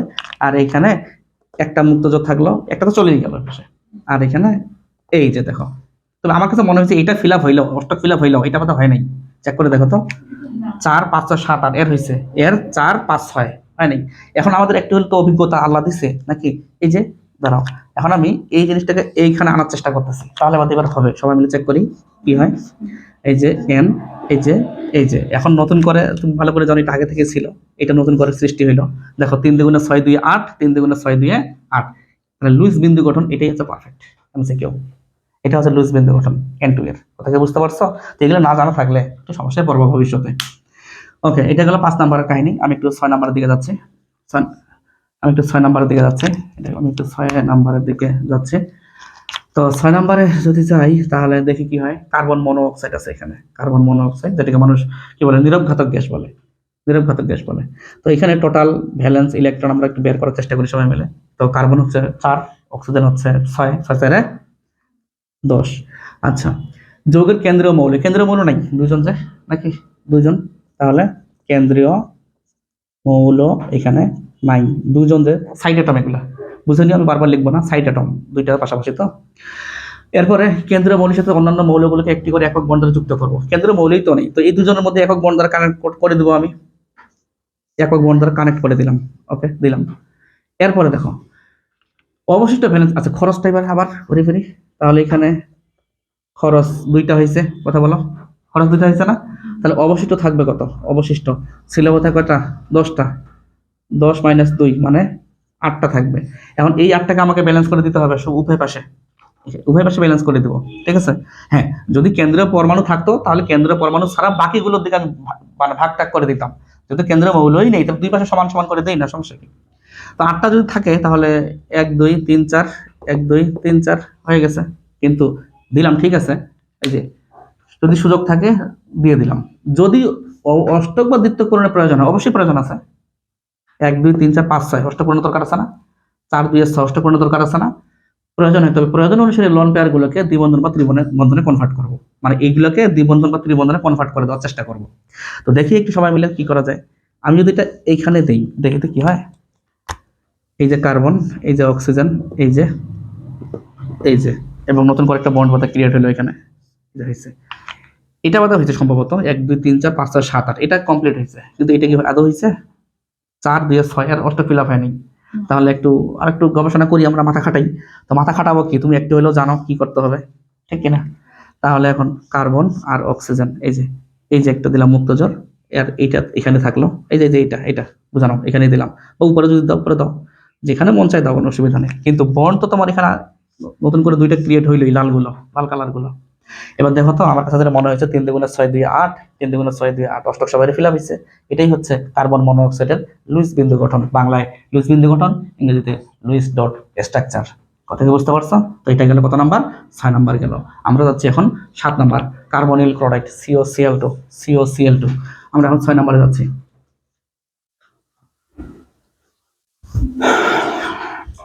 তাহলে আমরা 6 নাম্বারে আসলাম, সরি 7 নাম্বারে যাচ্ছে। 7 নাম্বার কি করলাম, হ্যাঁ 7 নাম্বার COCl2 কার্বনিল ক্লোরাইড, ঠিক আছে। তো এটার আমরা টোটাল ভ্যালেন্স ইলেকট্রন বের করি। টোটাল ভ্যালেন্স ইলেকট্রন, কার্বন কত রে? 4, অক্সিজেন কত? 6, আর এখানে ক্লোরিন হচ্ছে 7 সবার বাইরে, তো 7 × 2, ঠিক আছে, কথা বলো। 7 × 2 14, 20 24, ঠিক আছে। সেন্ট্রাল অ্যাটম কে? এখন চিন্তা করি সেন্ট্রাল অ্যাটম কে। তুমি জানো সবচেয়ে বন্ড গঠন করে কার্বন গঠন করবে, সবচেয়ে কে বেশি বন্ড গঠন করবে? কার্বন। তাহলে এটাই হচ্ছে কেন্দ্রীয় মৌল, এটা হচ্ছে কেন্দ্রীয় মৌল। না বুঝতে পারলে একটু পরে দেখাচ্ছি আমি, আরো বুদ্ধি আছে, আরো বুদ্ধি আছে। তো অনেকে বলতে পারে ক্লোরিন হতে পারে, আসলে ক্লোরিন হবে না এখানে। অনেকে বলতে পারে ক্লোরিনের যোজনী বোধহয় কম কম 1, এই কারণে বোধহয় ক্লোরিন হওয়ার কথা, কিন্তু না, ক্লোরিন কিন্তু 7ও হয় যোজনী, ঠিক আছে। তো এখানে সবচেয়ে যে বন্ড গঠন করে সেটা চিন্তা করতে হবে। যেমন তোমাকে বলি একটু, কেন্দ্রীয় মৌলের সাথে অন্যান্য মৌলগুলোকে একটি করে একক বন্ড যুক্ত করব। মনে করো এই যে কার্বন, এখানে একটা ক্লোরিন, এখানে একটা ক্লোরিন, এবং অক্সিজেন একটা এখানে, আমি কিন্তু একক বন্ড করে দিছি, তোমার রুলস এটাই বলছে আমাকে, দেখো একক বন্ড দ্বারা যুক্ত করতে হবে, হবে না? তো আমার কাছে মনে হচ্ছে এখানে সবচেয়ে বন্ড গঠন করছে কার্বন, সুতরাং কার্বনটাই হবে কেন্দ্রীয় মৌল। ওকে, এরপরে 4 নম্বর ধাপে দেখো। আচ্ছা, খরচটা আগে চেক করি আবারও। তাহলে এখানে আমরা যদি একটু গবেষণা করে দেখি, খরচ 3 দুগুণে 6টা ইলেকট্রন, গবেষণা করো ঠিক কিনা, 6টা। তাহলে অবশিষ্ট থাকলো কয়টা? অবশিষ্ট থাকলো 24 - 6 18 না, কথা বলো, 18টা থাকলো। এখন এই 18টা ইলেকট্রনকে আমাকে এই 3 জনের মধ্যে ভাগ করে দিতে হবে। যদি বেঁচে যায় তারপরে কেন্দ্রীয় মৌল দিব, এটাই তো বলা হয়েছে নাকি? তাহলে এখন আমরা চেক করে দেখি। তো আমার কাছে মনে হয়েছে 318 দিলে ঘটনা ঘটে গেল নাকি? 318, 1 2 3 4 5 6, 1 2 3 4 5 6, 1 2 3 4 5 6 হয়ে গেছে। তো এখানে প্রত্যেকেরই অষ্টক ফিল আপ হয়েছে একজন ছাড়া নাকি? দেখো তো একটু, কে ছাড়া হয়েছে? কার্বন ছাড়া। তাদের সবগুলো অষ্টক ফিল আপ মোটামুটি হয়েই গেছে। 3 দুগুণে 6 2 8, 3 দুগুণে 6 2 8, 3 দুগুণে 6 2 8। এখন এটাকে অষ্টক ফিল আপ করার জন্য এখানে একটা আমাকে ডাবল বন্ড হয়, এইখানে নাহলে এখানে নাহলে এখানে দিতে হবে। যদি ডাবল বন্ড দিই 3 2 দুগুণে 4, 5 6 7 8 হয়ে যাবে। এখন প্রশ্ন আমাদের মনে যে আমি ডাবল বন্ডটা কোথায় দিব? যদি এখানে দেই তাহলে এখান থেকে একটা ইলেকট্রন নিয়ে আসতে হবে, দুটো ইলেকট্রন নিয়ে আসতে হবে, তবে এ মন খারাপ করবে, ওরে বাবা আমার কাছ থেকে নিয়ে গেল না। অথবা যদি এখান থেকে দেই তাহলে এ মন খারাপ করবে, মানে এখান থেকে যদি দেই তবুও কিন্তু এর অষ্টক ফিল আপ হবে, কিন্তু ইমব্যালেন্স হয়ে গেল বিষয়টা। এই জিনিসগুলো তো সেম জিনিস, ক্লোরিন ক্লোরিন তো সেম, তাহলে এরা সেম ভাবে থাকতে চায়, এরা সেম ভাবে থাকতে চায়, কিন্তু আলাদা তো একজন আছে, ওদের নিয়ে কাজ করি আমরা, সমস্যা কি? এই যে আলাদা নিয়ে মানুষজন নিয়ে কাজ করি, দিয়ে দিল, তাহলে এই দুজনের মধ্যে মন খারাপ থাকবে না? থাকবে নাকি? না, সবাই খুশি থাকবে। তো এই যে ক্লোরিন, এই যে ক্লোরিন, এই যে অক্সিজেন, এবং আমরা গবেষণা করে দেখি এখানে 6টা ছিল, 6টাই থাকবে, 6টা ছিল, 6টাই থাকবে, সবাই খুশি। আর এখানে তোমার এখানে একটা ছিল, এখানে একটা ছিল, দুইটা মুক্ততা ছিল, আর এটা যদি এখানে আসে নতুন করে একটা বন্ড ক্রিয়েট হয়েছে, এর নামই হচ্ছে COCl2। এটাই হচ্ছে লুইস ডট স্ট্রাকচার। লুইস বিন্দু গঠন। কথা বুঝতে পারছো আমি জানি না, প্রত্যেকেরই দেখো অষ্টক ফিল আপ কিন্তু হয়েই গেছে। 2 × 4 5 6 7 8। কথা বুঝতে পারছো কি? ওকে, এটা গেল 7 নম্বরের কাহিনী। আমরা যদি একটু 8 নম্বরের দিকে আসি, 8 নম্বরের দিকে আসি। 8 নম্বর কি বলছে? BF3। আমরা BF3 নিয়ে একটু কাজ করি। BF3 8 নম্বর, অবশ্যই নিয়মের বাইরে যাব না। BF3 আমরা এই প্রত্যেকটা উদাহরণ খাতায় প্র্যাকটিস করবো বাসায় সবাই মিলে, ঠিক আছে? বাসায় প্র্যাকটিস করবা, বারবার প্র্যাকটিস করবা। না বুঝলে তো অবশ্যই আমাকে ক্লাসে বলবাই তুমি যে এটা কেন হইলো, কিভাবে হইলো। টোটাল ভ্যালেন্স ইলেকট্রন প্র্যাকটিস করতেই হবে যদি তুমি সাকসেস হইতে চাও তোমার লাইফে, ঠিক আছে? তো টোটাল ভ্যালেন্স ইলেকট্রন কত? বরণ কত? বরণ হচ্ছে তোমার 3টা সবার বাইরে নাকি? আর এখানে তোমার ফ্লোরিন 7 3 3 7 21 বুঝে নাও। 21 আর 3 24, বুঝতে পারছো কি? এটা বোঝার কথা। এরপরে কেন্দ্রীয় মৌল, এখানে সবচেয়ে বন্ড গঠন করে বরণ তো 3 দিক দিয়ে ঘটনা ঘটায়, তাহলে এখানে কেন্দ্রীয় মৌলকে, তাহলে বরণটা হচ্ছে কেন্দ্রীয় মৌল হচ্ছে বরণ। ওকে, এরপর 3 নম্বর ধাপে দেখো কেন্দ্রীয় মৌলের সাথে অন্যান্য মৌলকে একটি একক বন্ধনে যুক্ত করব। ওকে, তুমি তাকাও একটু ভালো করে সবার জন্য ভালো হবে। যেমন এখানে একটা F দিলাম, এখানে একটা F দিলাম, এখানে একটা F দিলাম, একক বন্ধনে যুক্ত করতে বলছে, আমি করছি কিন্তু, ঠিক আছে? এরপরে কি বলছে? অবশিষ্ট ভ্যালেন্স ইলেকট্রন, তো অবশিষ্ট বের করি আগে। এখানে খরচ আমার কাছে যেটা মনে হচ্ছে 3 2 6টা, 1 2 3 4 5 একটা বন্ড গঠনে 2টা খরচ হয় ইলেকট্রন। তাহলে অবশিষ্ট থাকলো কয়টা বলো তো? 24 - 6 কত হবে? 18টা হবে নাকি? 18টা হবে না? 18টা হবে। এখন এই 18টা ইলেকট্রনকে আমাকে ভাগ করে দিতে হবে। কাকে? কেন্দ্র মৌলকে দিব আগে না, সাইটের গুলো দিব, বাইরের গুলো দিব, প্রান্তীয় গুলো দিব। তাহলে 318 ঘটনা ঘটেই গেল। 318 এখানে কোনো ভেজাল নেই অবশ্য। 1 2 3 4 5 6, 1 2 3 4 5 6, 1 2 3 4 5 6। এটা হচ্ছে অষ্টক সংকোচন যৌগ, অষ্টক সংকোচন যৌগ এটা, অষ্টক সংকোচন যৌগ এটা। ওকে, এটা হলো 8 নাম্বার। আমরা একটু 9 নাম্বারের দিকে যাওয়ার চেষ্টা করতেছি, দেখি একটু কি হয়। 9 নাম্বার, আমরা একটু 9 নাম্বারে যাওয়ার চেষ্টা করি সবাই মিলে। এই যে 9, তো 9 নাম্বারে কি বলছে উনি? এই যে সিলিকন টেট্রাফ্লোরাইড, বোধহয় SiF4, সবাই মিলে তাকাই, SiF4। ওকে, তো এটার টোটাল ভ্যালেন্স ইলেকট্রন বের করি। টোটাল ভ্যালেন্স ইলেকট্রন, সিলিকন সবার বাইরে কয়টা থাকে? 4টা থাকে। 14 যেহেতু 4 না 4, আর এখানে 4 7 তোমার 7 × 4 বুঝানো, একটু কিছু কথা বুঝে নিতে হবে। হ্যাঁ, ফ্লোরিন তো 7টাই থাকে, 4 7 28 আর 4 32, কথা বলো 32। আচ্ছা, যৌগের কেন্দ্রীয় মৌল সিলেক্ট করো। তুমি জানো সিলিকন 4 দিকে ঘটনা ঘটায় 4 জনের সাথে বন্টন গঠন করে, তাহলে কেন্দ্রীয় মৌলকে এখানে, তাহলে এই সিলিকনটা হচ্ছে কেন্দ্রীয় মৌল, কেন্দ্রীয় মৌল।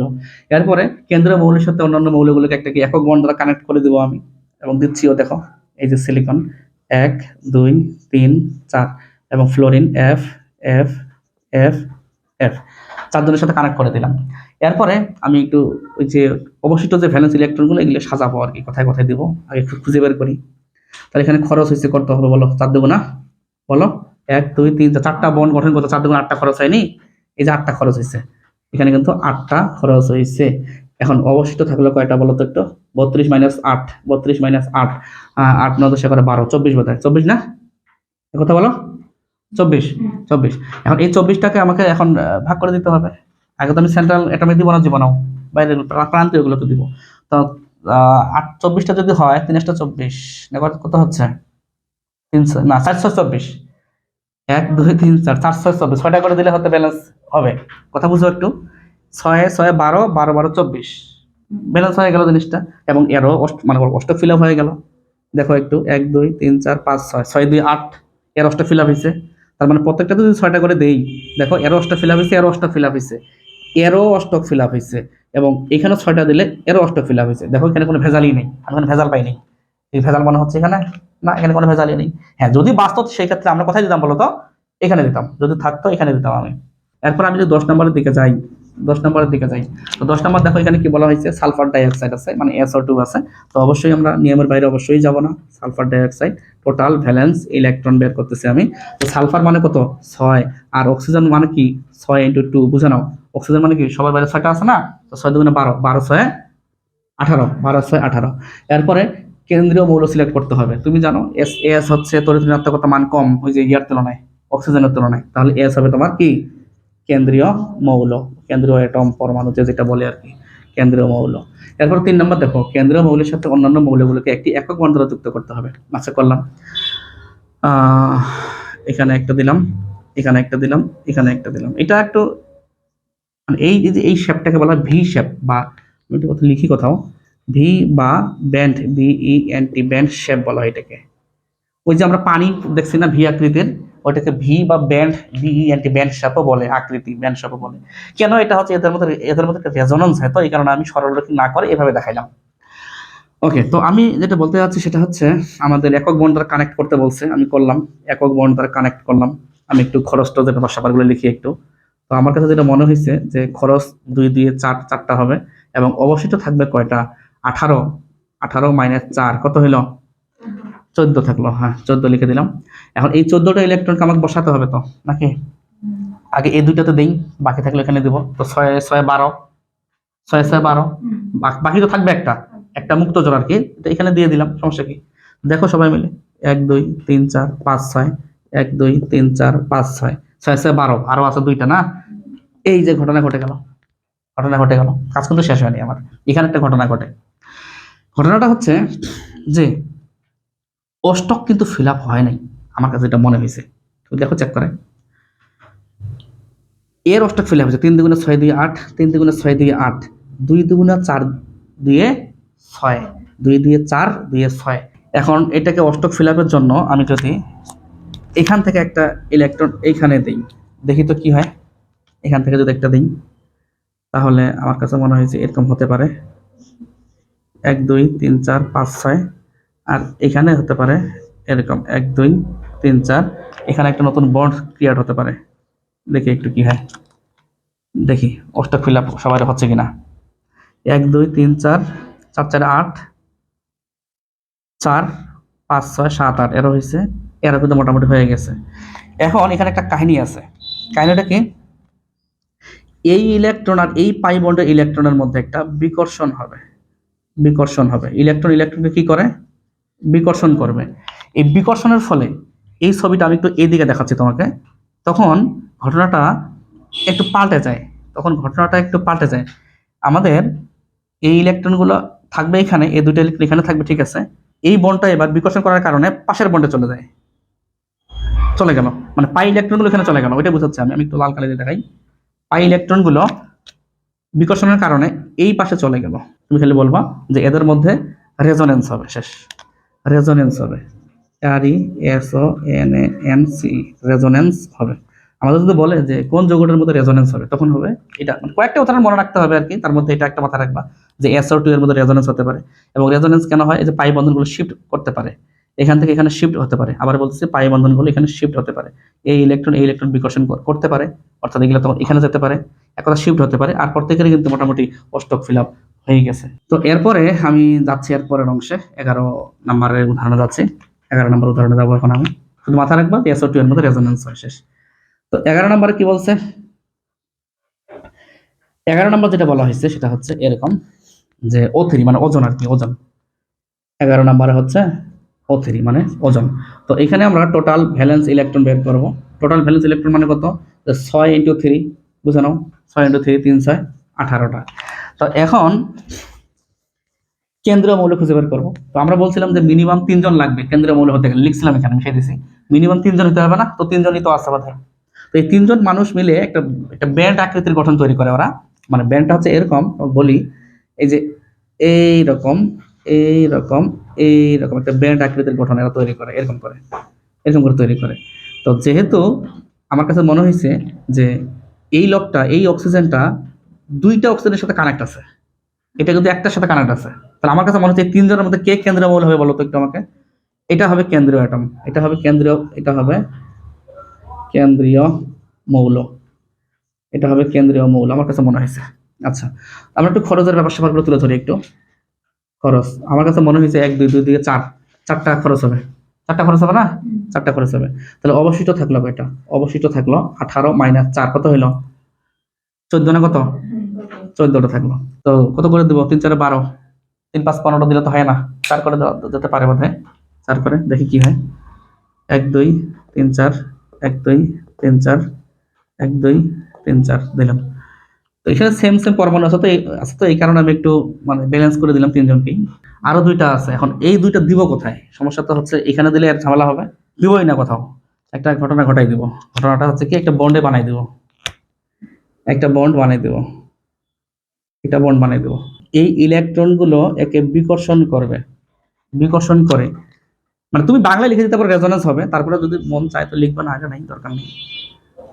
যদি মন চায় আর কি লিখলে লিখতে পারো, না হলে দরকার নেই, না হলে দরকার নেই। এই যে দিলাম। এখন এই ইলেকট্রনগুলো বিকর্ষণ করার কারণে এগুলো কিন্তু এর চাপের ঠেলায় এখানে চলে আসবে, এখানে আসবে। আর এখানে তখন ওই যে এই দুইটা ইলেকট্রন আর এই দুইটা ইলেকট্রন যাহা ছিল তাই থাকবে, এই যে মুক্ত যাহা ছিল তাই আছে, আর এখানে তোমার যা ছিল তাই আছে। এরপরে আবার এই ইলেকট্রনকে যখন পাই ইলেকট্রন, মানে এখানে দুইটা পাই ইলেকট্রন আছে না, এই দুটো ইলেকট্রন বিকর্ষণ করবে, তখন এই দুটো ইলেকট্রন আবার এখানে চলে আসবে, তার মানে ঘুরে ফিরে আবার সে পূর্বের জায়গায় চলে যাবে।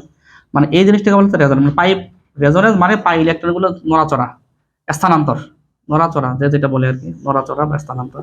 1 2 3 4, আর এখানে তোমার 1 2 3 4, এবার পাই ইলেকট্রন গুলো এখানে চলে আসবে, এখানে চলে আসবে, এবং দুটা ইলেকট্রন যাহা ছিল তাই থাকবে, মানে এগুলো চলতে থাকবে আর কি। এটাকে বলা হচ্ছে রেজোনেন্স, এটাকে রেজোনেন্স হয় আর কি, R E S O N A N C, resonance হয়। ওকে, 11 নাম্বার গেল, আমি এখন 12 নাম্বারের দিকে যাচ্ছি, 12 নাম্বারের দিকে যাচ্ছে, 12 নাম্বারের দিকে যাচ্ছে। তো 12 নাম্বারটা হবে এরকম যে N S for plus, N S for প্লাসের মধ্যে ঘটনা ঘটাতে বলছে উনি, N S for plus, N S for plus. তো এখানে আমি টোটাল ভ্যালেন্স ইলেকট্রন বের করব। তো নাইট্রোজেন হচ্ছে 5, হাইড্রোজেন হচ্ছে 1 × 4, আর প্লাস মানে প্লাস মানে কি একটা বাদ দিতে হবে তাহলে, নাকি একটা বাদ দিতে হবে, তাহলে কত হইলো? 9 - 1 মানে 8 হইলো। তাহলে এখানে টোটাল ভ্যালেন্স ইলেকট্রন আমি 8 পাইছি, টোটাল ভ্যালেন্স ইলেকট্রন আমি 8 পাইছি। এরপরে কেন্দ্রীয় মৌল, তুমি জানো নাইট্রোজেনের সাথে এরা অনেক বন্ডে কানেক্ট থাকে, তাহলে এই উদাহরণে নাইট্রোজেনটা হচ্ছে কেন্দ্রীয় মৌল, এখানে কোনো প্রশ্ন নাই। এরপরে কেন্দ্রীয় মৌলের সাথে ঘটনা ঘটাবো, যেমন এখানে তোমার আমি এখানে একটু ছবিটা ভালো করে রাখি, 1 2 3, এই যে একক বন্ড দিয়ে আমি ঘটনা ঘটাইলাম। ওরা বলছে না একক বন্ড দিয়ে কাজ করতে হবে, একক বন্ড দিয়ে কিন্তু আমি কাজ করলাম। একটু খরচের ব্যাপার স্যাপারটা দেখি একটু। খরচ আমার কাছে মনে হচ্ছে 4 2 8টাই খরচ হবে, ঠিক কিনা বলো? আর অবশিষ্ট যেটা থাকবে 0, বলো অবশিষ্ট 0 থাকবে না? থাকবে। তাহলে মানে এই ছবিতে কোনো ভেজাল নাই অবশ্য, তবে হ্যাঁ এখানে যে প্লাসটা আছে, আমি প্লাসটা দিলাম না কেন? অবশ্যই দিব, অবশ্যই দিব। এই দেখো, এই যে থার্ড ব্র্যাকেট দিলাম, এখানে উপরে তুমি প্লাস দিয়ে দিলা, বুঝতে পারছো আমি কি বোঝাচ্ছি? অথবা অথবা এটাকে আমরা এভাবে ওকে, এটাকে এভাবে ওকে, এটা এমন একটা ছবি, এটাকে চাইলে কেউ এভাবে আঁকতে পারে। ওই যে আমরা সন্নিবেশ সমঝোতা করছি না, এই যে দুইটা দিয়ে এইভাবে একটা এইচ প্লাসকে ধরে, বলছি কি না? বলছি। তাহলে এই ছবিটাও রাইট, এই ছবিটাও রাইট, দুইটাই রাইট। তাহলে এটাও লুইস বিন্দু গঠন বলতে পারি আমরা, ওটা বলতে পারি, কোনো অসুবিধা নেই। তবে এইভাবে যদি দাও অবশ্যই এখানে প্লাসটা দিতে হবে থার্ড ব্র্যাকেটের বাইরে, সুন্দর করে উপরে, ঠিক আছে? তো এটা গেল 12 নম্বরের একটা ছবি। আমরা যাচ্ছি 13 নম্বরের দিকে, আমরা 13 নম্বরের দিকে যাচ্ছি, একটু দেখি তো 13 নম্বরটা কি হয়। তো 13 নম্বরে কি বলছে উনি? CH2O এরকম একটা যোগ দিছে, 13 নাম্বার CH2O এরকম একটা যোগ দিছে। তাহলে total valence electron, total valence electron কত পাবো এখানে? তো কার্বন হচ্ছে 4, হাইড্রোজেন হচ্ছে 1 × 2, অক্সিজেন হচ্ছে বোধহয় 6, তাহলে 6 4 10 দিয়ে 12, 12 হচ্ছে। কেন্দ্রীয় মৌলকে, কেন্দ্রীয় মৌল এখানে কার্বন, কেন কার্বন আমি বলি তোমাকে একটু, কেন কার্বন কেন্দ্রীয় মৌল? কেন্দ্রীয় মৌল তুমি জানো যার যোজনী কম সে কেন্দ্রীয় মৌল হবে। মানুষ প্রশ্ন করবে হাইড্রোজেন তো যোজনী কম হতে পারে, কিন্তু আমরা একটা রুলসে লিখে দিয়েছিলাম যে হাইড্রোজেন এবং ফ্লোরিন কেন্দ্রীয় মৌল হতে পারে না, আর অক্সিজেনে তো 3.5 ধরে 3 কত মান, তাহলে এখানে কেন্দ্রীয় মৌল কার্বনই হবে। ওকে, 3 নম্বর পয়েন্ট, কেন্দ্রীয় মৌলের সাথে অন্যান্য মৌলগুলোকে একক বন্ড দ্বারা কানেক্ট করে দিব, যুক্ত করে দিব। দেখি কি হয়। এখানে একটা H দিলাম, এখানে একটা H দিলাম, এখানে একটা O দিলাম। কিছুক্ষণ আগে আমরা একটা এরকম ছবি আঁকছিলাম COCl2, মনে আছে? কিছুটা ওই টাইপের মনে হচ্ছে, নাকি? তো দেখি একটু ওইটার হেল্প নেই, ওই টপিকেরও ওইটারও হেল্প নেই, দেখি কি হয়। তো আমরা এখানে একটা খরচের ব্যাপার স্যাপার নিয়ে আসি, খরচের ব্যাপার স্যাপার নিয়ে আসি, 3 2 6, তাহলে অবশিষ্ট থাকলো কত বলো তো? 12 - 6 মানে কত থাকলো? 6টা থাকলো। এখন এই 6টাকে আমাকে এই 3 জনের মধ্যে ভাগ করে দিতে হবে, যদি সুযোগ থাকে আর কি। একা তো জীবনেও দিব না, সুযোগ নাই। কেন সুযোগ নাই? এর দ্বিত্বক ফিল আপ অলরেডি হয়ে গেছে, এরও দ্বিত্বক ফিল আপ হয়ে গেছে, আমি কি দিব এগুলা? না। ভাষাটা দেখো, যদি দেওয়ার সুযোগ থাকে তাহলে দিব, দেওয়ার সুযোগ না থাকলে কেন্দ্রীয় মৌল রাখবো। তো আমার এই দুইটা তো সুযোগ না থাকলে এখানে তো আছে, এখানে তো আছে, আমি এখানে দিব। তো আমার কাছে মনে হচ্ছে এখানেই বোধহয় 6টা দেওয়া যাবে। দেখে তো একটু চেক করে। 1 2 3 4 5 6 2 8 অষ্টক ফিল হয়ে গেছে, অর্থাৎ 6টা ছিল 6টায় ভাগ করে দিলাম। কিন্তু একজন অখুশি আছে, কে সেটা? কার্বন, কারণ সে অষ্টক ফিল করে নি। এখন আমাদের তো অভিজ্ঞতা আছে, যেহেতু আমরা অনেকগুলো আলোচনা করে আসলাম, সেই অভিজ্ঞতার আলোকেই এখন কাজ করব, ঠিক কিনা? কাজ করছি। ওকে, তাহলে এখন আমাদের এইচ সি এইচ এবং এইখানে ও, এখানে দুইটা মুক্ত যোগ থাকলো, একটা তো এদিকে চলে আসলো, আর নতুন করে একটা বন্ড ক্রিয়েট হইলো। নামুজার কিছু আছে? কিচ্ছু নেই নামুজার। এটা হচ্ছে লুইস ডট স্ট্রাকচার বলতে পারি আমরা এই যৌগটার। এরপরে দেখো এখানে আরেকটা যৌগ আছে XeF5 প্লাস, এরকম একটা যৌগ দিছে ওরা। মনে করো 14 নম্বর উদাহরণ দিছে যে XeF5 প্লাস, এরকম একটা যৌগ দিছে। তো এই যৌগের টোটাল ভ্যালেন্স ইলেকট্রন আমরা বের করার চেষ্টা করব। তো চেরন মানে তুমি জানো নিষ্ক্রিয় মৌল, নিষ্ক্রিয় মৌল মানে কি? আর 8টা আছে সবার বাইরে। আর ফ্লোরিন মানে কি? 7টা আছে সবার বাইরে। তাহলে 5 7 35 মানে 7 × 5, এবং প্লাস একটা আছে মানে একটা ইলেকট্রন বাদ দিতে হবে, তাহলে বোঝা গেল। তাহলে তোমার কি দাঁড়ালো এখানে? 8 5 7 35 মাইনাস 1, খুঁজে বের করে কত আছে? বলো বলো বলো, কত হচ্ছে? 8 + 35 - 1, 4 42 বোধ হয়। দেখো তো কত হচ্ছে, কত হচ্ছে? 42। তো এটা বললে কি হয়? 42। ওকে, এরপরে যৌগের কেন্দ্রীয় মৌল তুমি জানো এখানে 4, মানে জেননের সাথে 5 জন মানুষ যুক্ত যুক্ত আছে, তার মানে অনেকগুলো বন্ড যদি কেউ তৈরি করতে পারে সে কেন্দ্রীয় মৌল হবে। তাহলে এই উদাহরণে কেন্দ্রীয় মৌল কে? হ্যাঁ, এটা হচ্ছে কেন্দ্রীয় মৌল, এটা হচ্ছে কেন্দ্রীয় মৌল। আচ্ছা, এরপরে কেন্দ্রীয় মৌলের সাথে অন্যান্য মৌলগুলোকে কানেক্ট করে দিব। ধরে নাও এটা হচ্ছে Xc, এটা Xc, তোমার এখানে একটা, এখানে একটা, এখানে একটা, এখানে একটা, এখানে একটা ধরে নাও আছে, জাস্ট এক্সাম্পল ধরে নাও যে আছে। কে আছে? যে ইয়াগুলো আছে, ফ্লোরিন গুলো আছে, F F F F F আছে। আচ্ছা ঠিক আছে, আমরা খরচের ব্যাপার স্যাপার একটু আসি। হ্যাঁ, খরচ, খরচ 5 দুগুণা 1 2 3 4 5, 5 দুগুণা 10, অবশিষ্ট বলো, অবশিষ্ট 42 - 10 বলো 32। এখন 5 জনকে আমি ভাগ করে দেব, 5 7 5 6 30, 5 6 30, একটাও থাকবে নাকি? একটা মুক্ত যোগ থাকবে, থাক, অসুবিধা নেই, বুদ্ধি আছে আমাদের। 1 2 3 4 5 6, 1 2 3 4 5 6, 1 2 3 4 5 6, 1 2 3 4 5 6, 1 2 3 4 5 6, 5 6 30, আরো থাকলো দুইটা মানে এক জোড়া। বুদ্ধি আছে আমাদের, এই যে এক জোড়া দিলাম, তাকাও। অবশিষ্ট ভ্যালেন্স ইলেকট্রনকে লন পেয়ার হিসেবে অন্যান্য মৌলগুলোকে দিব, দিছি তো বোধহয়, অন্যান্য মৌলগুলোকে দিছি।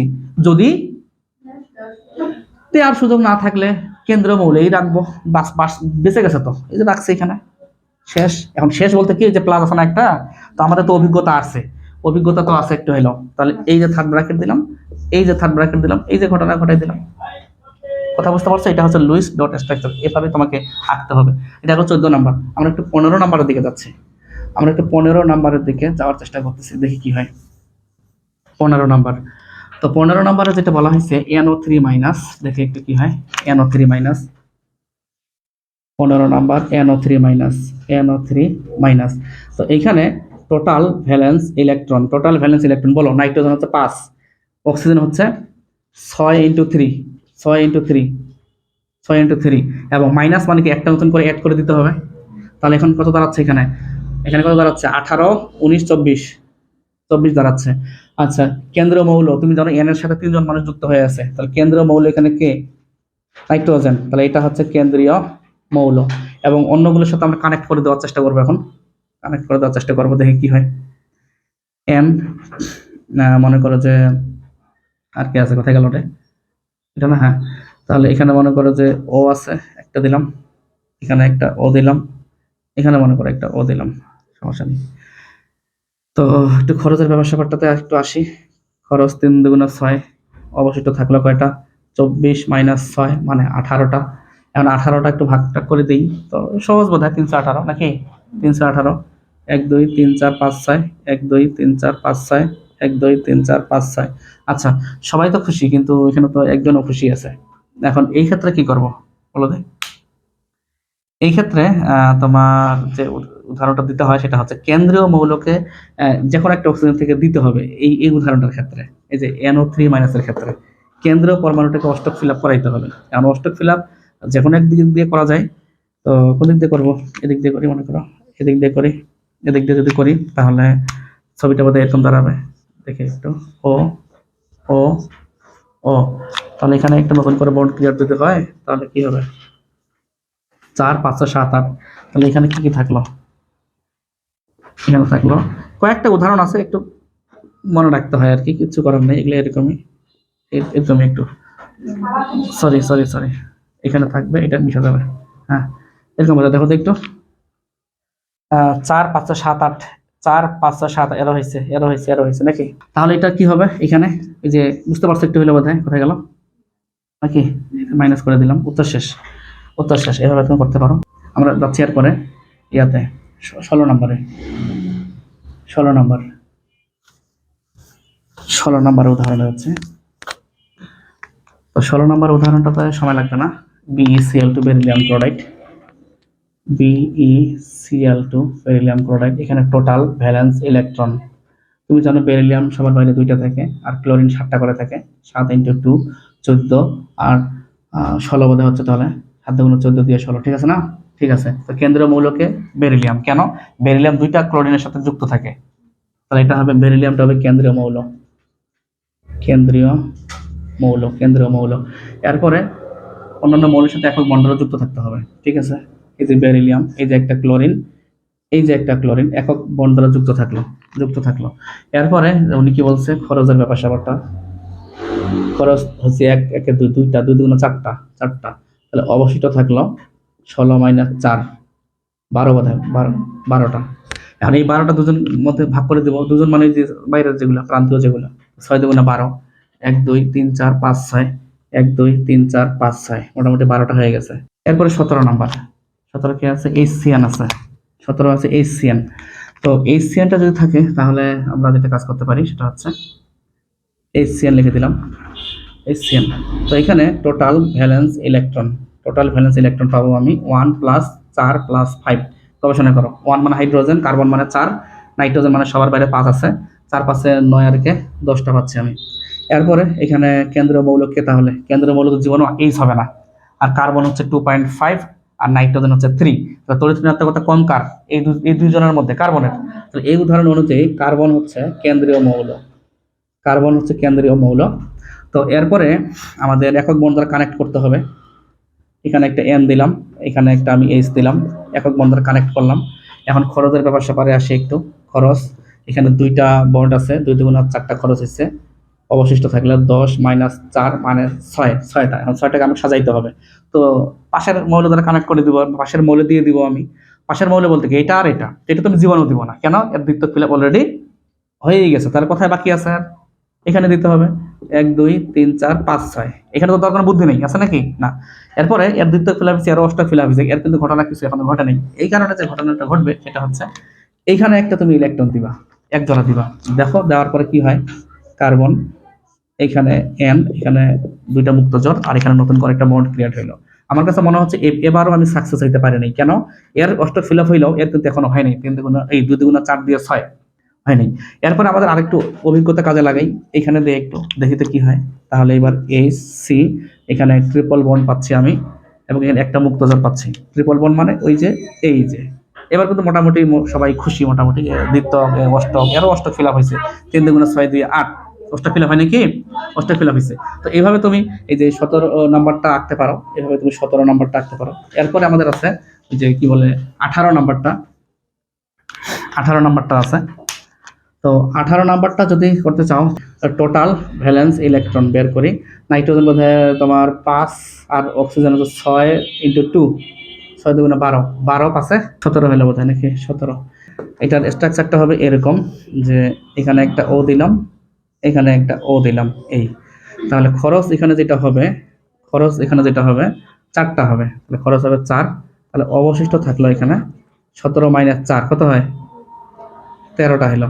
এখন আমি 6 6 করে দিই নাকি, 6 6 করে দিই, 1 2 3 4 5 6, 1 2 3 4 5 6। মনে করো এখানে একটা, এখানে দিলাম আমি এর কাহিনী মেটানোর জন্য, একটু দেখি কি হয়, তারপরে বাকিটা আমি পরে দিচ্ছি। মনে করো অক্সিজেন, এখানে N, এখানে O, 1 2 3 4 5 6, 1 2 3 4। এখন নতুন করে একটা বন্ড ক্রিয়েট করে দিলাম, অবশিষ্ট একটি ইলেকট্রনকে N এর কাছে দেব। তাহলে আমরা এখন H2SO4 যাচ্ছি। তো H2SO4টা যেহেতু আমাদের, আচ্ছা এখানে একটা কথা বলি, H2SO4 যাওয়ার আগে আমরা একটু প্রয়োগের দিকে যাই। আসলে প্রয়োগটা কি বলা হয়েছে, মানে এই যে লুইস ডট স্ট্রাকচারের প্রয়োগটা আসলে কি, বন্ডিং দেখাতে এটা প্রয়োগ ইউজ করা হয়। জাস্ট এমনিতে মনে রাখবা, খুব একটা মুখস্থ রাখার দরকার নেই। তারপরে ফর্মাল চার্জ বের করতে ইউজ করা হয়। ফর্মাল চার্জ তো বুঝি না কি জিনিস, তাই না? কোনো অসুবিধা নেই, একটু পরে আমি সব বলে দিচ্ছি। রেজোনেন্স বোঝাতে এই লুইস ডট স্ট্রাকচার ব্যবহার করা হয়। অক্টেট রুল যাচাই করতে অনেক এটা ইউজ করা হয়, এবং অণুর আকার জানতেও এই স্ট্রাকচারটা ব্যবহার করা হয়। তাহলে তোমাকে মনে রাখতে হবে কি, কিছুই মনে রাখতে হবে না, জাস্ট এমনিতে একবার রিডিং বুঝবা। আর আমরা গুরুত্ব দিব এই যে এফসি মানে কি বলে এটাকে, ফর্মাল চার্জ বের করতে। এখন ফর্মাল, আমরা কিন্তু এটা আলোচনা করতে গেলে আমাকে লাগবে ফর্মাল চার্জ সম্পর্কে জানতে কিছু একটা। কথাকে বুঝতে পারছো আমি কি বোঝাচ্ছি? তাহলে formal charge, FORMAL, formal charge সংক্ষেপে মানুষ বলে এফসি। এটা কিভাবে বের করে জানো? এটা হচ্ছে ভ্যালেন্স ইলেকট্রন লিখে আগে মানুষ, valence electron minus non bonding electron minus bonding electron ভাগ 2। এইভাবে তোমাকে ফর্মাল চার্জ বের করতে হয়। আমরা একটু পরে উদাহরণে যাব, তখন বিষয়টা আরো ক্লিয়ার হবে। আমি আবারও বলতেছি, সূত্রটা হচ্ছে এরকম, খালি মাথায় রাখো যে valence electron minus non bonding valence electron সংক্ষেপে লিখতেছি, একটু পরে আমি অফিসিয়াল ভাবে লিখে দেবো একটু পরে। নন বন্ডিং ভ্যালেন্স ইলেকট্রন মানে যত ইলেকট্রনগুলো যেগুলো বন্ধনে অংশগ্রহণ করে নাই সেটাকে বলে নন বন্ডিং। এই নন বন্ডিং মানে কি, বন্ধনে অংশগ্রহণ করে নাই। কোনগুলো? ভ্যালেন্স ইলেকট্রনগুলো, মানে যত ইলেকট্রনগুলো। আর এটা হচ্ছে বন্ডিং ইলেকট্রন ভাগ 2। তো আমরা এটা নিয়ে কথাবার্তা অবশ্যই বলবো, এবং অবশ্যই বলবো, শুধু মাথায় রাখো যে এই চার্জটা যদি আমাদের, আমি একটু বলি, এফসি যদি আমাদের 0 হয়, তাহলে 0 হলে, এফসি ইকুয়াল 0 হলে গঠনটি সঠিক বলে বিবেচিত হয়। মানে আমরা যে ছবিগুলো আঁকলাম, আমি যদি প্রত্যেকটারই ফর্মাল চার্জ বের করে দেখি, এবং ফর্মাল চার্জ বের করে দেখি যদি প্রত্যেকটা 0 আসে, আমি ধরে নিব এই গঠনটা আমাদের ঠিক আছে। আর যদি দেখা যায় যে 0 না আসে, তাহলে ধরে নেব আমাদের গঠনটা ঠিক হয়নি, কোথাও না কোথাও মিস্টেক হয়েছে বা ভুল হচ্ছে। তাহলে ফর্মাল চার্জ যদি কখনো আমাদের 0 না হয়, ইকুয়াল নট 0 হয়, হলে গঠনটি সঠিক বলে বিবেচিত হবে না। তুমি তোমার মতো করে লিখো, আমি আমার মতো করে সংক্ষেপে বললাম। আবারও বলতেছি, ফর্মাল চার্জ 0 হলে যে স্ট্রাকচার আমরা আঁকছি সেটা সঠিক বলে গণ্য হবে। আর যদি 0 না হয়, তাহলে ধরে নেব এই গঠনটা আমাদের সঠিক না, আমাদের কারণে না। তাহলে বোঝা গেল, এটা দিয়ে একটা এই যে সূত্রটা দিয়ে একটা যৌগের একটা গঠন, পারফেক্ট গঠন সম্পর্কে একটা ধারণা পাওয়া যায়। সহজ কথা হচ্ছে এটা। আবার বলতেছি, এই সূত্রটা দিয়ে ওই যৌগটির গঠনটা আদৌ কি সত্য না মিথ্যা তা যাচাই করার জন্য এই সূত্রটা ইউজ করা হয়, আর কিছুই না। তো আমরা আমাদের যে H2SO4 যে কাহিনীটা আছে সেটা নিয়ে একটু কাজ করার চেষ্টা করি। আসলে এটা সময় লাগে, মানে এটা একটু অন্যরকম, তো ব্যতিক্রম, আমরা একটু ওইখানেই যাই। তাই আমরা এখানে হেডলাইন লিখে দিলাম H2SO4, এবং আমাদের যেহেতু জায়গা দরকার আছে, আমি এই জায়গাটাও মিশাই দিলাম, আমাদের জায়গার দরকার আছে তো এটা একটু মিশাই দিলাম। আর ফর্মাল চার্জের এটা একটু মাথায় রাখবা, যেমন কাজ করলাম আমি, valence electron minus non bonding valence electron minus bonding electron ভাগ 2, এটা দিয়ে আমরা একটু যাচাই করতে পারবো। এটাই শুধু একটু ঝামেলা আছে, মানে এটার ক্ষেত্রেই তোমার ফর্মাল চার্জ 0 হয় না, বাকিগুলোর ক্ষেত্রে হয়। তো একটু দেখো, আর এখানে 19 নম্বর এক্সাম্পল ছিল H2SO4। টোটাল ভ্যালেন্স ইলেকট্রন বের করবো। 1 × 2, সালফার হচ্ছে 6, অক্সিজেন হচ্ছে 6 × 4। তাহলে এখানে পাচ্ছি আমি 2 + 6 424, 30 দিয়ে 32 পাচ্ছি। আচ্ছা, এরপরে কি বলা ছিল, কেন্দ্রীয় মৌল খুঁজে বের করতে হবে। তো কেন্দ্রীয় মৌল তো হাইড্রোজেন এমনিতেই হবে না, সালফার হচ্ছে 2.5, তোর ঋণাত্মকতার মান, অক্সিজেন হচ্ছে তোমার 3.5। তো এই লজিকের ভিত্তিতে সালফার হচ্ছে কেন্দ্রীয় মৌল, কেন্দ্রীয় আইটেম বা কেন্দ্রীয় পরমাণু। হাইড্রোজেন তো হবেই না, তুমি ভালো করে জানো। এরপরে এগুলোকে নাকি একক বন্ড দ্বারা যুক্ত করতে হয়। বলা হয়েছে 3 নাম্বার ধাপে আমরা একক বন্ড দ্বারা যুক্ত করার চেষ্টা করি। এই যে এস, এই যে একক বন্ড দ্বারা যুক্ত করার চেষ্টা করতেছি। এই যে তুমি একটু এই উদাহরণটা একটু মনে রাখার চেষ্টা করবা। এই যে ও দিলাম, তুমি জানো হাইড্রোজেন গুলো ও এর সাথে যুক্ত থাকে, তো আমি ধরে নিলাম যে এর সাথে একটা যুক্ত আছে, এর সাথে একটা যুক্ত আছে। এই যে তুমি যদি একটু গবেষণা করে দেখো এখানে খরচ কত হলো, খরচ হচ্ছে এখানে 4 দিয়ে 6টা বন্ড আছে, 6টা, 6 দুগুণা 12। আমি একটু আমার মতো করে সংখ্যাগুলো লিখি, 6 দুগুণা 12, বুঝে নাও। 1 2 3 4 5 6 6টা বন্ড না, 6 দুগুণে 12টা খরচ হয়েছে। তো আমার কাছে যেটা মনে হয়েছে অবশিষ্ট থাকবে 32 মাইনাস 12 মানে হচ্ছে 20, বুঝে নাও। ঠিক আছে কি? এখন এই 20টা ইলেকট্রনকে আমাকে এখন সাজাইতে হবে। অবশ্যই আগে সেন্ট্রাল অ্যাটমে দিব না আমি, তাই না? বাইরের গুলোতে দেওয়ার চেষ্টা করব। তো এর অষ্টক ফিল আপের জন্য আমার কাছে মনে হচ্ছে 6টা দরকার আছে, যেহেতু 2টা আছে এখন 6টা দরকার আছে। 1 2 3 4 5 6, সেম কাহিনী 1 2 3 4 5 6, 6টা দিলাম আমি, ভালো কথা। এরপরে এইখানে তাকাও একটু, 1 2 3 4, 4টা আছে, আর আমাদের 4টা দরকার। 1 2 3 4 অষ্টক ফিল আপ হয়েছে। এবার এই অক্সিজেনের সেম এখানে 4টা দিতে হবে। 4 কেন 4? 4 5 6 7 8 এর অষ্টক ফিল আপ হয়েছে। আর হাইড্রোজেন গুলো তো দরকারই নেই, এমনিতে দ্বিত্বক ফিল আপ হয়েই গেছে।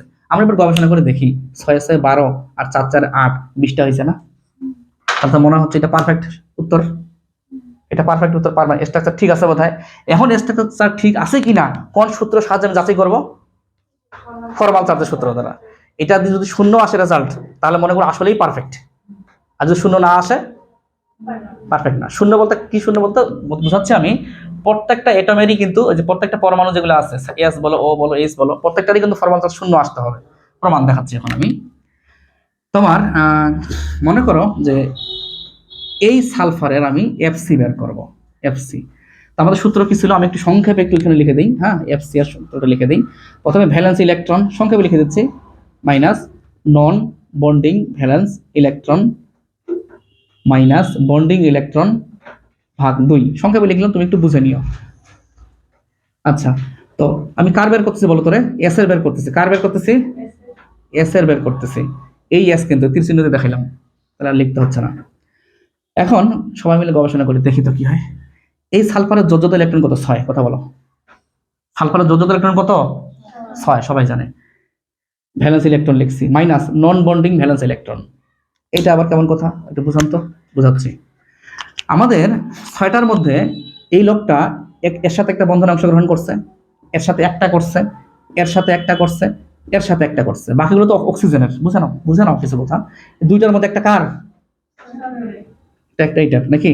তাহলে এই সালফার 6টার মধ্যে, এই 6টা যোজ্যতা ইলেকট্রন, 6টার মধ্যে 4টা এখানে বন্ধনে অংশগ্রহণ করছে। পরে আছে কয়টা? পরে আছে মানে নন বন্ডিং, মানে বন্ধনে অংশগ্রহণ। ওইটা তো ওইটাকে মানুষ বলে নন বন্ডিং। তাহলে আমি এখানে 2 লিখতে পারি না? আমি 2 লিখতে পারি না?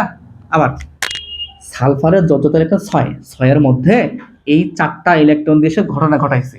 তাহলে আরো 2টা বোধহয় পরে আছে, পরে আছে, মানে নন বন্ডিং অবস্থায় আছে, পরে আছে, লিখছি নন বন্ডিং ভ্যালেন্স ইলেকট্রন। এরপরে minus bonding electron, bonding electron. এখন এই যে বন্ড গঠন করছে 4টা বন্ডিং ইলেকট্রন, 4টা বন্ড, 4 দুগুণা 8টা, তাহলে এখন 8 সূত্রে হচ্ছে 2। আবার বন্ড যদি গঠন করতো 5টা, 5 দুগুণা 3 দুগুণা 6, এরকম করে হিসাব করতাম। তাহলে আমাদের যেটা হিসাব হচ্ছে সেটা হচ্ছে 6 মাইনাস 2 মাইনাস 4, আমার কাছে মনে হচ্ছে 0। তাহলে মনে হচ্ছে এটা আমাদের পারফেক্ট নাকি? কিন্তু না, প্রত্যেকটা যদি শূন্য হয় তাহলে পারফেক্ট। আর প্রশ্ন হচ্ছে প্রত্যেকটাকে চেক করা আদৌ সম্ভব আমাদের জীবনে? না। এটা একটু কষ্ট করে মনে রাখবো। ম্যাক্সিমাম ক্ষেত্রে কিন্তু সবগুলোই হয়, বলা চলে সবগুলোই শূন্য হয়।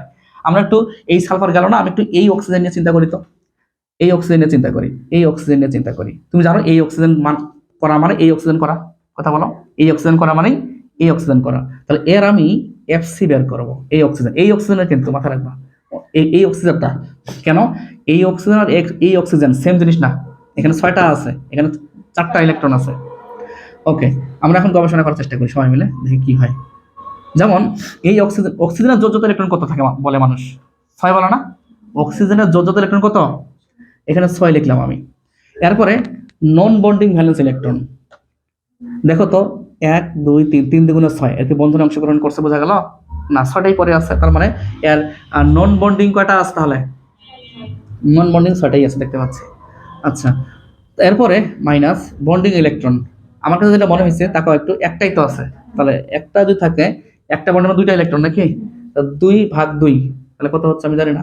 6 মাইনাস 1, বুঝে নাও। কাটাকাটি করলে 1 না, 1, তো 6 মাইনাস 6 মাইনাস 1, তাহলে এখন চেক করে দেখো তোমার কত হচ্ছে? -1 না কত হয়? -1। তার মানে এই যৌগটা পারফেক্ট না, মানে এই যে ছবিটা, এই ছবিটা আমাদের পারফেক্ট না। আমরা আরেকটু কাজ করি, আমাদের তো আরো বুদ্ধি আছে। বুদ্ধি আছে বলতে আমি তো এখানে পেয়েই গেছি, আমাদের সঠিক না, একটু কৌতূহল, আমি অন্যগুলো চেক করে দেখি। আমি একটু এই অক্সিজেন নিয়ে চেক করে দেখি, এই অক্সিজেন নিয়ে চেক করে দেখি, কারণ এটা চেক করা মানে এটা চেক করা, চেক করো চেক করো, এটা চেক করা মানেই এটা চেক করা, আর এটা চেক করা মানে এটা চেক করা। ওকে, আমরা একটু এটার ফর্মাল চার্জ বের করার চেষ্টা করি, ফর্মাল চার্জ বের করার চেষ্টা করি, দেখি কি হয়। তো এখানে তোমার অক্সিজেনের যোজ্যতা একটু সবাই জানে 6, তাহলে এই দুইজনে বন্ধনে অংশগ্রহণ করে নাই কথা নাকি, তাহলে কত হবে 4 মাইনাস বন্ড গঠন করছে দুইটা, 2 দুগুণ 4, 4/2, তাহলে এখানে কত হচ্ছে 6 মাইনাস 4 মাইনাস 2, তাহলে 0। এরপরে হাইড্রোজেন নিয়ে চিন্তা করি একটু, হাইড্রোজেন এর ফর্মাল চার্জ, এর ফর্মাল চার্জ, এর ফর্মাল চার্জ, এর ফর্মাল চার্জ, আরে ফর্মাল চার্জ, তো হাইড্রোজেন হচ্ছে 1, মানে যত ইলেকট্রন 1 মাইনাস এর নন বন্ডিং নেই, ওইটাই বন্ধনে অংশগ্রহণ করছে, মাইনাস একটা বন্ডিং, বন্ডিং মানে 2/2, তাহলে এখানে রেজাল্ট হচ্ছে 1 মাইনাস 0 মাইনাস 1 মানে 0। তাহলে এখানে দেখো, শুধু আমি এটা দেখেই শিওর হতে পারবো না যে আমার পারফেক্ট, পারফেক্ট হওয়ার জন্য সবগুলো চেক করতে হবে নাকি। আর পারফেক্ট না হইতে গেলে যে কোনো একটা কাহিনী, মনে করো এখানে আমি চেক করছি, আপনি এদিকে আমার আসার দরকার ছিল না, দরকার ছিল দরকার, তাহলে আমি আসলাম কেন, কৌতূহল বসত জানার জন্য, দেখে কি হয়। তার মানে এই যে ছবিটা আঁকছি, এই ছবিটা আমাদের কি ভুল, এই ছবিটা কি ভুল। এখন সঠিক ছবি আঁকার চেষ্টা করি, সঠিকটা কি হবে। কোনো এক সময় বলা হয়েছে আমাদের যে প্রয়োজনের স্বার্থে আমরা দ্বিবন্ধন বা ত্রিবন্ধন করে দিতে পারবো, আমাদের 5 নম্বর পয়েন্টে বলা আছে না, প্রয়োজনের স্বার্থে দ্বিবন্ধন বা ত্রিবন্ধন করে দিতে পারবো। তো সেটা হচ্ছে, আমি তোমাকে বলে দিই একটু, প্রয়োজনের স্বার্থে বলতে কি বোঝাচ্ছে, আমি যদি এখান থেকে একটা দেই, এখান থেকে একটা দেই, তাহলে কিন্তু মোটামুটি একটা কাহিনী হয়ে যাবে। যেমন তাকাও একটু, এই যে এই যে এই যে এই যে এই যে এখানে অক্সিজেন যাহা ছিল তাহাই লিখি, একটু তাহাই লিখি, এখানে এইচ ছিল, এখানে এখানে এইচ ছিল, এটা একটু জাস্ট বাসায় কয়েকবার প্র্যাকটিস করা উচিত যারা পরীক্ষা দিবা ভালো ভালো জায়গায় তাদের জন্য। এরপরে এখানে অক্সিজেন আমার যেটা মনে হয়েছে, এখন তো 6টা মুক্তজোর লিখবো না, মানে 3টে মুক্তজোর লিখবো না, একটা তো এইদিকে দিব নাকি, তাহলে একটা এইখানে ঢুকে দিব। যদি এখানে দেই তাহলে আমার কাছে মনে হয়েছে এইখানে একটা বন্ড ক্রিয়েট হবে। অনুরূপ ভাবে আমি যদি এটা যদি এটা যদি এইখানে দেই তাহলে এখানে একটা বন্ড ক্রিয়েট হবে। আমার কাছে মনে হয়েছে এবার মধ্যে পারফেক্ট হতে পারে। এখন আমরা তারপরও চেক করে দেখবো, অসুবিধা নেই তো, তারপর আমরা চেক করে দেখবো, চেক করি সবাই মিলে। যেমন এই সালফারের আমি এফসি চেক করব, সংক্ষেপে দিলাম, এই সালফারের এফসি চেক করব, সবাই মিলে একটু তাকাই। যোজ্যতা ইলেকট্রন সালফারের 6, নন বন্ডিং, নন বন্ডিং কি আছে,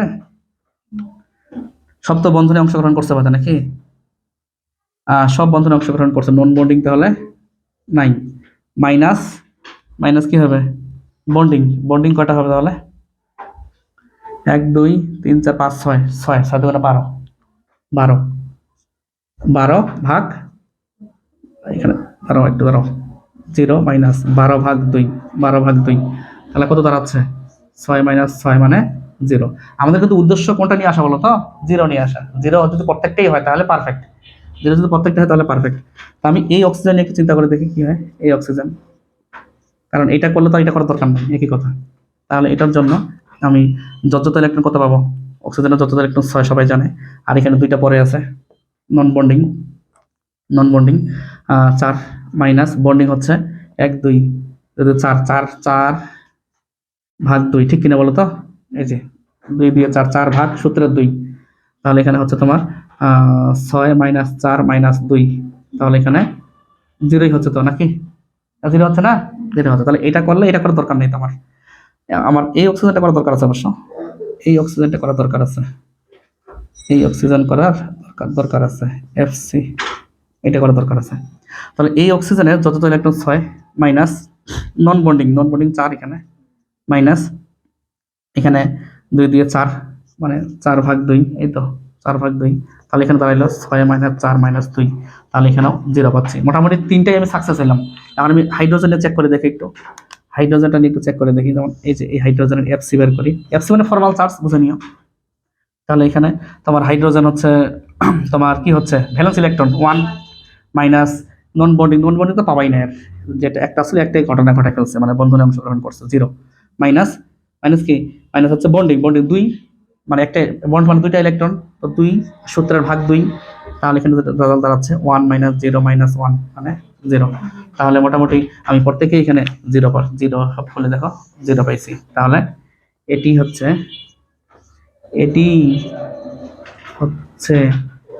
H2SO4 এর পারফেক্ট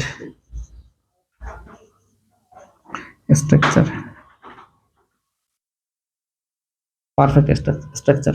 তাহলে মূলত ফর্মাল চার্জের যে সূত্রটা এটা অন্য কিছু না, এটা জাস্ট একটা অনুর স্ট্রাকচারটা ঠিক আছে কিনা, লুইস ডট স্ট্রাকচার ঠিক আছে কিনা এটা যাচাই বাছাই করার জন্য এই সূত্রটা অ্যাপ্লাই করা হয়।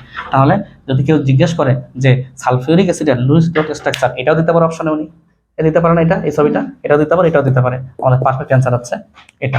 আশা করি বুঝতে পারছো। ওকে।